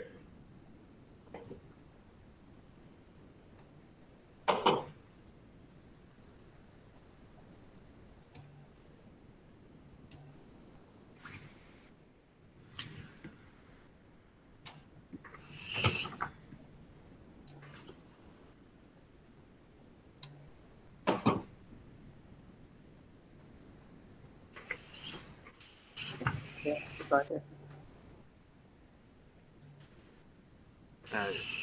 Time starts now. And we're off for the second try.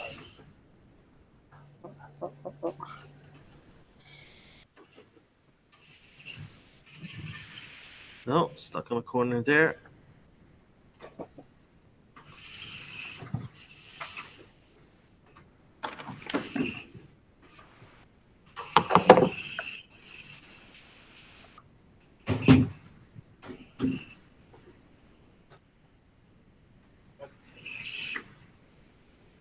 Hello, are you still okay to do this interview in a couple of minutes? Oh, can you come on the Google Meet whenever you're ready?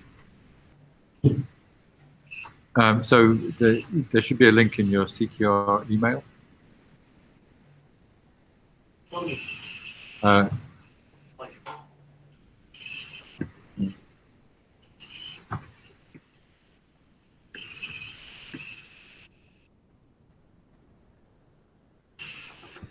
Doing well there. Just past a minute.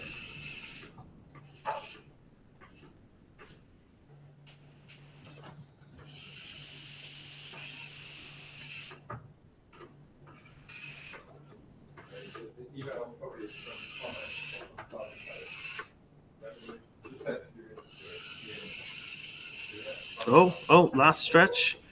Really close now. Hey, 1 minute 32 seconds. That's a great improvement from 250 to 130.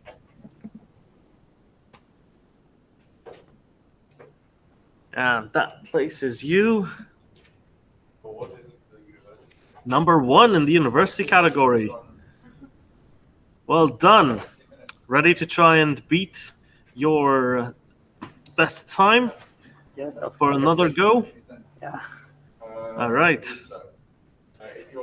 You're back at the start line. Take it away.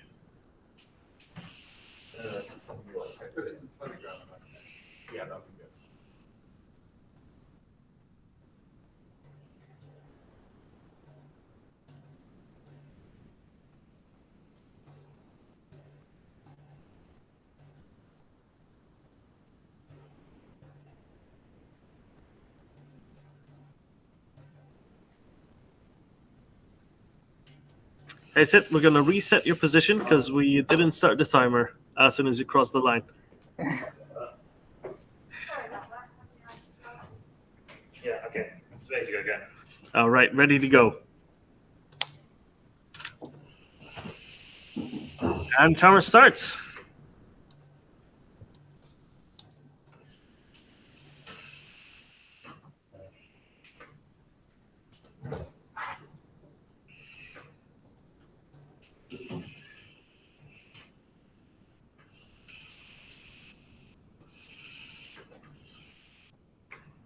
For those watching the stream, look at that face of concentration. Just joking with you, Sid. Yeah.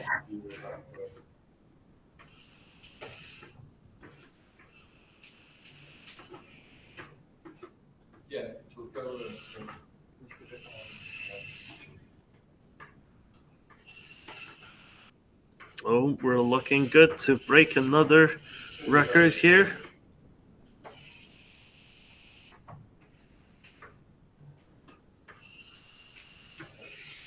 And on to the last stretch. 15 minutes to beat the previous 15 seconds to beat the previous time. Hey! 110. Very nice.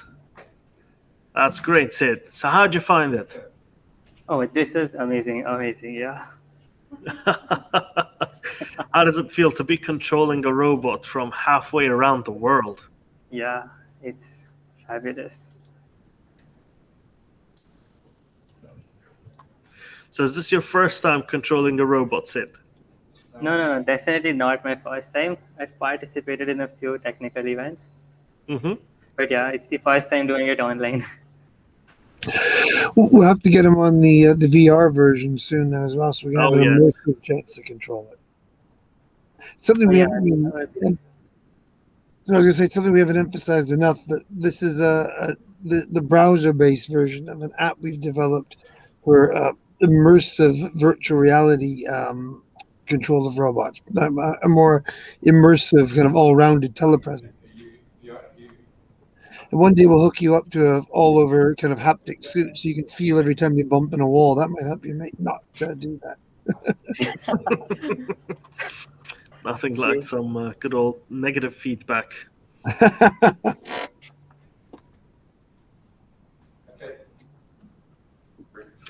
All right. That's great, Sid. Thank you so much for joining us today. We'll let you know if you make it to the, well, looks like you have a pretty good chance to make it to the finals there. Okay, when is the final? On Friday. Okay, definitely. Thank you so much. All right. Thank you, Sid. Thanks. Bye-bye. Bye-bye.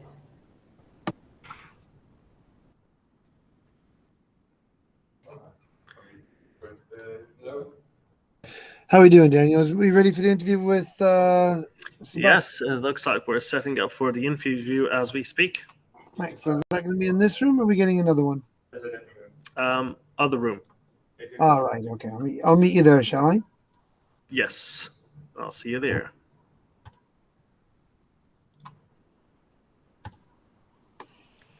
So everyone, that was our last contestant for today. And now we're going to head over to another room to talk with Sebastian Conrad, one of the founders of Consequential Robotics. And we're going to talk all about MiRo and what makes it tick.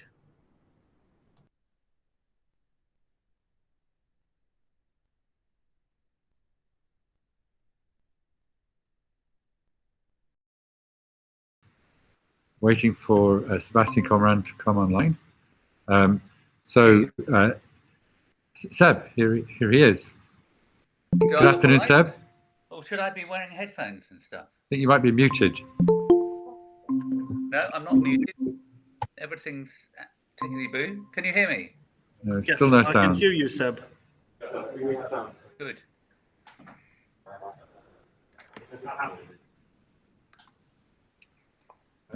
Maybe my. Oh, yeah, okay. Hello? Hi, guys. Yep. Oh, yeah, I've got you, Seb. Great. Seb, thank you for joining. I'm just going to try and close some windows because I've got echo. Am I in the center of the screen? Right, good.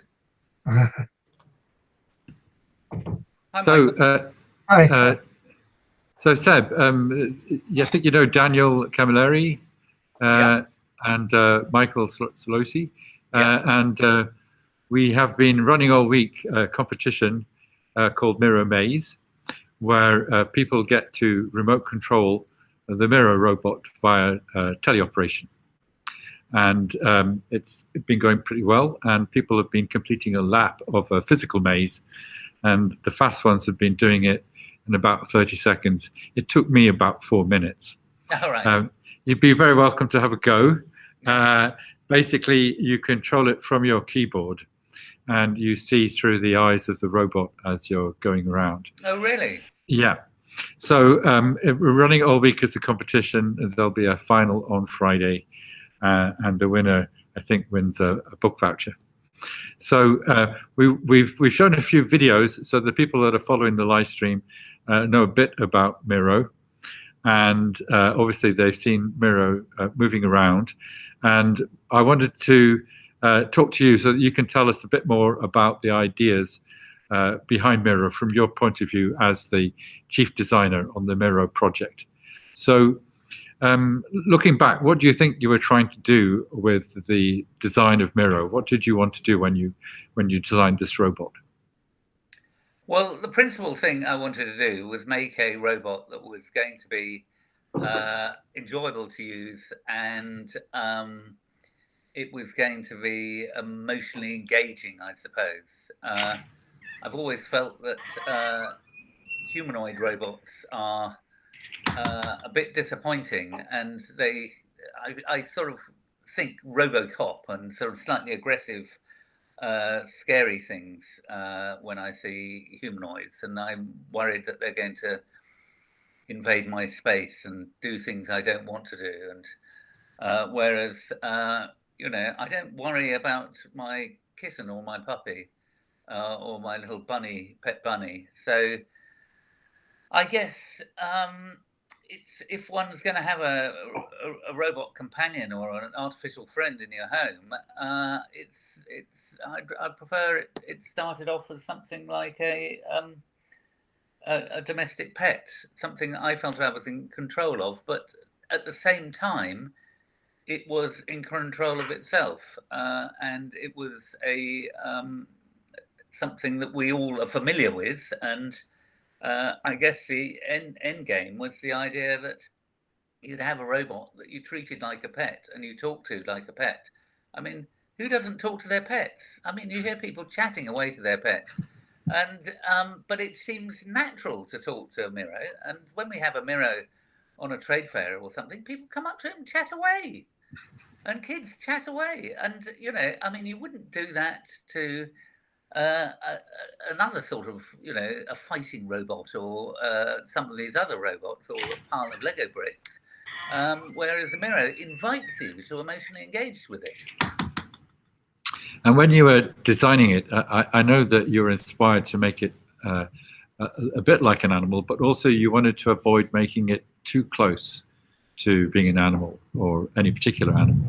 Yes, we looked at a lot of animals and got behind the psychology of how big the eyes should be, how close they should be together.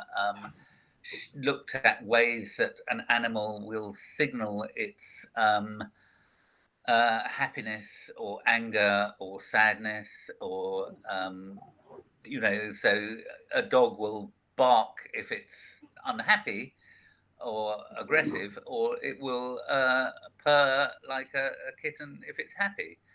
And so, you know, what the thought was, if you could, you know, make the animal happy, it would wiggle its ears, wag its tail, and purr. And so that was another thing. But we also added the idea of coloured lights, so that was an additional way that a animal can signal its state of mind. And there is a kind of uncanny valley, do you think, for animal-like robots? Ones that are too much like a real animal are a bit weird. Yes, I quite agree. You know, we aren't, you know, on a sort of taxidermy type mission here. What we're trying to do is create something that is cute in the same way as a Volkswagen Beetle is cute, or a, you know, Mark I Mini is cute. And there are various things in the world that are designed and that are almost cute by mistake. I mean, I don't think anyone was really thinking when Ferdinand Porsche was designing the Volkswagen Beetle. I don't think he set out to, let's make a cute car. But it is lovable, and people have strong affections to things like that. So I think one starts off with an animal or a familiar animal, and we sort of took a bit of bunny rabbit and a bit of puppy and a little bit of kitten, and sort of added them together and put a collar on, which signals that you're in control. And then we abstracted it to the point where it was still emotionally engaging. I've always been a real fan of Miffy and the little rabbit, and it is such an abstract representation of a rabbit, yet it pulls on the heartstrings. People love it. You go, number of people that have got it in their bedroom and things like that. So I guess that is the holy grail, is the Hello Kitty handbag. Yeah, and I think there's a bit of Volkswagen Beetle in MiRo as well, isn't there? So you were trying to get this mix of it's animal-like, but it also is a robot. There's an element of machine about it. Yeah, functionality. Yeah. Can I jump in and say, not having been involved in the design process like you two clearly were, just I think that MiRo is emotionally engaging and yet completely steers clear of the uncanny valley. Is an important lesson for all roboticists. Well done there. It's a thing. It doesn't have to be that lifelike that it invokes the uncanny valley, that you risk slipping down in there, and yet still something that can be emotionally engaging. I think there's a lot of very important lessons for roboticists to learn about the individual things in MiRo that make it emotionally engaging without having to go at all down that route. But the main question I wanted to ask you is, you're talking about how, when you designed it, you put a little bit of bunny, a little bit of dog, a little bit of these things in. And I know from talking with Tony before about the design of the sensors, it was also influenced by biomimetics. And I'm wondering how closely you either worked with Tony or the people designing the hardware when you designed the features. Like, were you thinking, I want ears like a bunny because you're doing ears like that, or a nose like a bat because you're doing the sonar thing from a bat, or was it two independent processes that kind of came together? Some of the best design and the best creative solutions comes out of conversation, and that conversation rarely takes place in a committee room, and it is social conversation. It can be between 2 or 3 people. It can be while you're walking around a robot lab, or my situation with Tony is that we did a lot of research missions across Europe. So we spent a lot of time traveling with each other and socializing with each other, and sharing ideas and understanding things. And I would pick up a little glimmer of detail of information that would not have happened around a committee table, and that anecdote would be too much of a digression for a formal committee, and so it happens there. So I think there's a very important aspect to socializing creativity, creative socializing, where you think you're having a good time, but actually you're really hard at work. I like that you make it sound like it's so much more of it's like not the committee process. There's not necessarily a plan behind it, but it just emerges from these discrete little communications. That's really interesting. It shows something to the creative process behind it. It's really fascinating. Yeah, I mean, don't get me wrong. Design is a rigorous activity, and there are objectives and lots of solutions, and you've got to kick out solutions that you may be wedded to, but other people. So part of collaboration is feeding each other, not feeding off each other, but also is the ability to feel that you can criticize an idea, or you can be honest about what you think about ideas. And I always, with my team, try and get people to avoid using the word "I think," and just say use the word "perhaps" or "possibly" or "maybe" instead of the word "I think," and you get a much less confrontational sort of meeting that way. But I digress. No, that's not a digression at all. I think this is a great insight, because sometimes I think and you'll know this, the first time you walked into a robotics lab, you probably walked in, looked around, and said, wow, these people need a designer, because there's a lot of things that people design robots without design in mind. And if it's going to be, particularly with social robots, but then to a certain extent, all robots now are expected to, not maybe all robots, but more and more robots are expected to fulfill a social function, even if that's in the workplace. They're meant to work with human beings. I think we really kind of ignore these design issues at our own peril. So I think this is a terrific insight for any roboticist to take into account. Yeah, I mean, my first thought when I walked into a robotics lab and got involved with robots is, for goodness sake, why is everyone trying to replicate human beings? I mean, it's an impossibly high bar. We'll always, we'll never get there. But actually, if you lower the bar to replicating a domestic pet, MiRo comes pretty close as far as as robotic platforms, affordable robotic platforms come. It's with the right software, is amazing what you can get MiRo to do. And the feasibility of using a MiRo to an evolvement of MiRo, I should say, probably not the MiRo we have at the moment, but later down the line, is to have a pet for my 89-year-old mother. And she had a fall the other day. She was too dazed to know that she should be pressing the button on her wristband. And it just so happened that someone was in her flat at the time, and she was in an ambulance within an hour.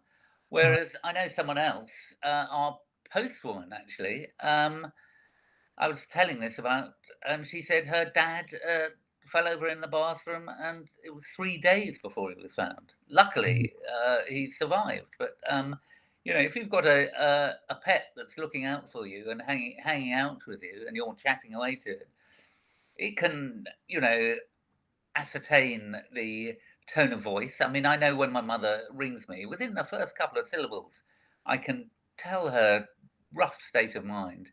And if I see her, I can see if she's moving slowly or whether she's, the way her gait is, I can ascertain how well she is.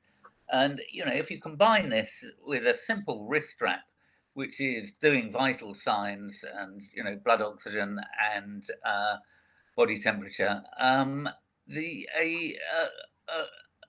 device like MiRo has what it takes.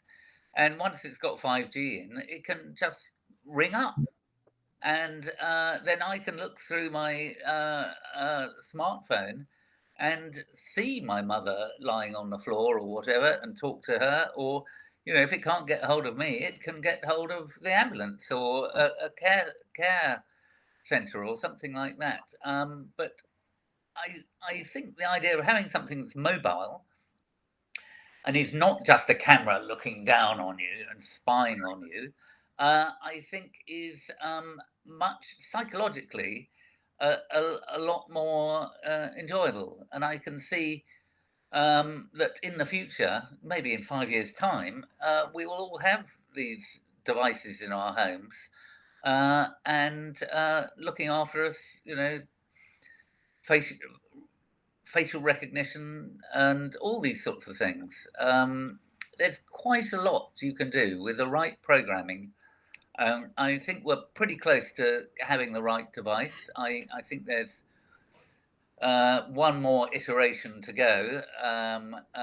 So it needs to be self-charging, and the mean time between failure needs to be 99.999. Right. Because it's that that 1% of 99% when there would be a significant failure.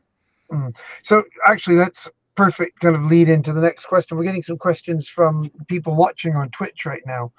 And they're saying exactly that. People really want to know what's next for MiRo. What are the next plans? So the idea of self-charging is really interesting. I think you mentioned 5G. Sorry? 5G. 5G is going to be useful. Yeah, that's a greater infrastructure thing as well, isn't it? But what else do you have in mind for MiRo? What are the plans? I think it needs some level of customization, so you can make MiRo your own. So it's a bit more than just changing the collar color. Make it more strokeable, and tweaking the ears a bit, so that if you look at Puppy's ears, I was looking at a Whippet the other day. Right. Amazing ears, Whippets. They fold it and then it goes up. They go out and they fold right, and they cross each other at the back, and then they go out like bat ears, and it's quite extraordinary. I mean, they're beautiful dogs anyway. So there's an element of that, and at the moment, MiRo sort of walks around like a tortoise a bit, and it would be great if it could sort of jump up and have a bit more movement in its body, because at the moment it's very two-dimensional in its movement. I mean, its heads can move. I would like it to be able to move its head, add another degree of freedom in its head, but certainly a few more degrees of freedom in its body movement. Interesting. And you know, when it wags its tail, it needs to wag a lot faster, and the vocalization, I think it doesn't necessarily have to imitate a dog or imitate a cat, but at the moment it makes a sound which, unless you're concentrating, feels like it's the same sound all the time. I feel like I speak fluent MiRo after all these years of working with it. I speak to it sometimes with the anyway, I can go on, but nobody would understand what I'm saying. So no, but I think it should be along the lines of that sort of slightly R2D2 noise it makes. But I think it should have a yapping version of it, or an angry version, and then a serene, tranquil, almost a Mozart version of it, you know. And also the other thing is that, you know, when you listen to a dog or a cat or a bunny, if they made the sound the whole time, it would drive you up the wall. The point is, these things are mostly not making a sound, but they make a sound in response to something.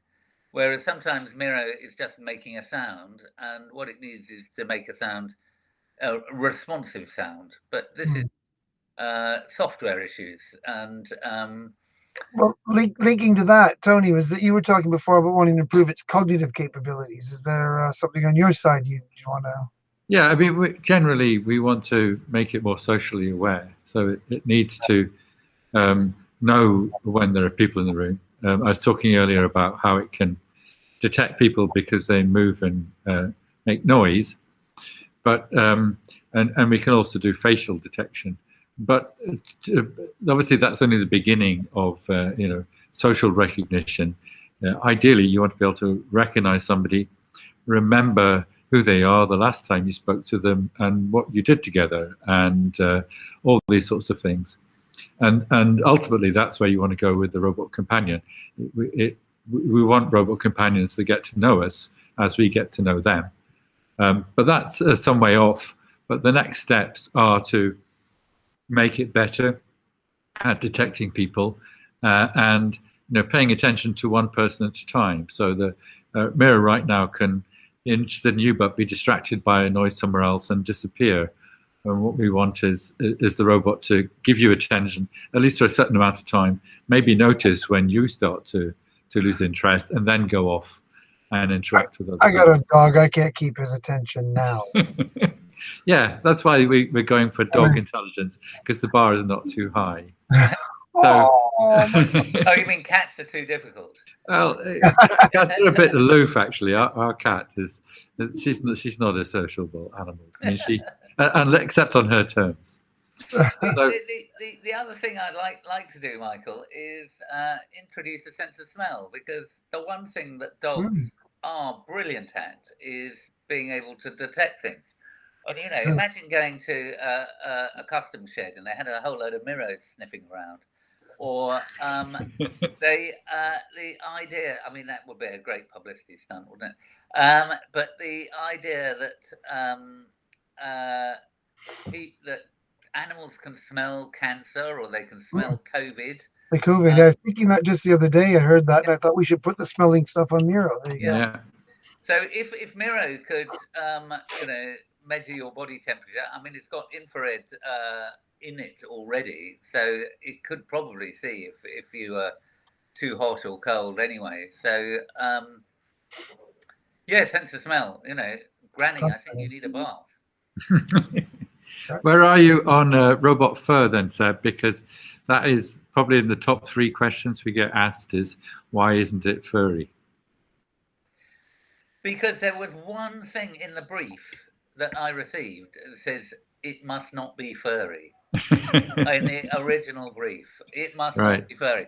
So what we're looking at is on the next iteration of MiRo, having the shells that can ping off and be washed. So I think hygiene is a really important. At the moment, MiRo, if you just take the collar off, you can just spray it lightly with isopropyl alcohol and wipe it down, and it's super sterile. And then you just give the collar a couple of squirts as well, and then put it back on. So that makes it ideal for use in hospitals, ideal for use in care homes and things like that. But people want MiRo to be cuddly. Now, I've worked out that actually you only need about 5 to 8 millimeters of memory foam underneath a cloth exterior to give a sense, quite a realistic sense of that it is a living animal in there. Oh God, that looks like a sort of a MiRo mausoleum, but a bit too much like a battery. MiRo. I just thought I'd show you that. Yeah, that sort of a MiRo battery farm. Yes. Oh, here's one I made earlier. Is it one I made earlier, Tony? This is only, I think, half of the MiRo Diamond collection. Oh, so right. there are 40 robots here, and a lot of them live in this cupboard, on charge all the time. But I just thought I'd show it in case anybody watching this doesn't know what robot we are talking about. So this is the robot that Sebastian and I sort of designed 5 years ago. And it's the 3rd generation of the robot. And I do actually think that the texture of the plastic is quite nice to stroke. And when people say they want fur, I think that's more of a, because animals have fur, because cats and dogs have fur, they think that pets should have fur. But actually stroking a smooth tactile surface is just as nice as stroking a furry one.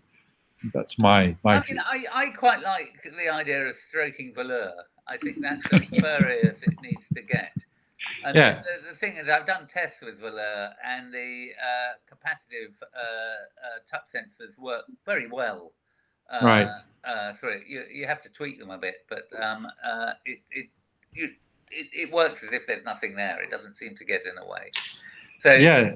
As I say, it's 5 to 8 millimeters of memory foam, and then you need to have a stretchy fabric that is knitted, so you don't need too many seams in it.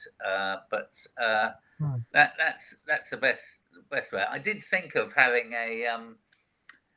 fabrics that you could put on a bit like a cardigan. But the trouble is that when you stroke them, the fabric moves in a very disconcerting way.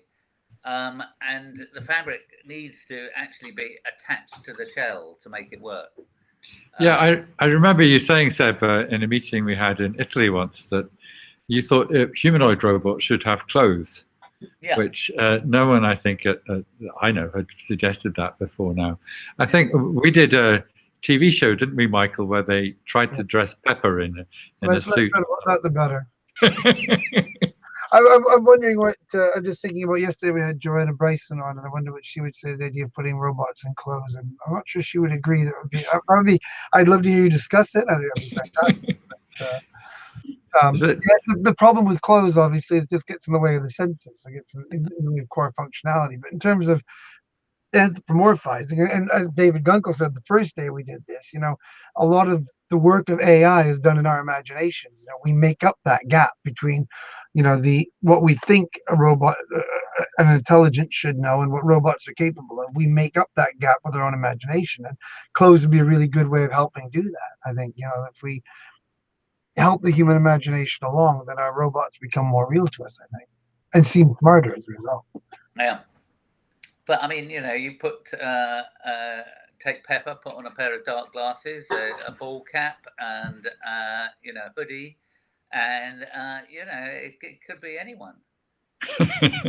I'll send you some pictures of the women's dresses they and put. all of a sudden, Pepper can't see where it's going, and drives off the stage in front of a live studio audience, and Michael and Danny were running to grab it. Poor design, isn't it? It was an experience. Yeah, I think we're going to have to wrap up because it's supposed to be a 15-minute chat. I think we've been going about 25. But ask me a question and you get a very long answer. Yeah, no, not at all. With everybody we've had so far, we should have longer. We need to do a longer form version of this. So we'll invite you back sometime. But yeah, so we'll continue to enjoy MiRo this week. So if you want to have a go at driving MiRo through the maze, then you're very welcome, Seb, to try that. There's going to be prizes on Friday for the fastest lap times. I'm not going to be a prize winner, I'm pretty sure. So what we're doing with the teleoperation that Daniel has designed actually fits very much what you were talking about. But if somebody has a fall, then a caregiver could remotely take control of the robot and go and look to see what had happened. And that's kind of what we're doing today, is we've shown that we have had somebody from India, a couple of people from India, remote controlling the robot around quite a difficult maze and showing that you can, in real time, control a robot, see what it sees. I mean, it's not autonomous. I mean, what we want is autonomy, but we have to fake it till we make it. And we want a mixture of both, actually, I think. So we want autonomy, but then to be able to control the robot in that sort of situation where there's an emergency. Having teleoperation is a great way for collecting the data set you need to then take it fully autonomous. Yeah. But I think the other thing is, if you got someone doing a movie of a MiRo that was being remote controlled rather than in autonomous mode, you could get a MiRo behaving as well as if it had full autonomy, and then people would understand what full autonomy means. I think part of the problem is that people don't actually understand, what a sentient robot would be like. I mean, do you remember we were in that conference, Tony, where there were professors from across Europe, and they were discussing for 30 minutes what the word sentience meant, and I was amazed. Have you read that book, Clara and the Sun? Not yet, no. You should do. You should do. This is the Ishiguro novel. Yeah, it's interesting because the robot clearly has very advanced sentience and cognitive powers, and it's incredibly perceptive, but it does get a bit worried if it's on stony ground, gravel or grass or something like that. It's concerned about falling and things. That's interesting. Yeah, that's very insightful. Okay, well, I think we should wrap up there. But thanks very much, Feb, for coming on the interview. We will put this on YouTube if you want to watch it back. But and we'll see you soon. Bye. Bye-bye. Bye-bye. Thank you. Bye, everyone.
Hello, everyone. Well, that concludes our MiRo Maze trials for today.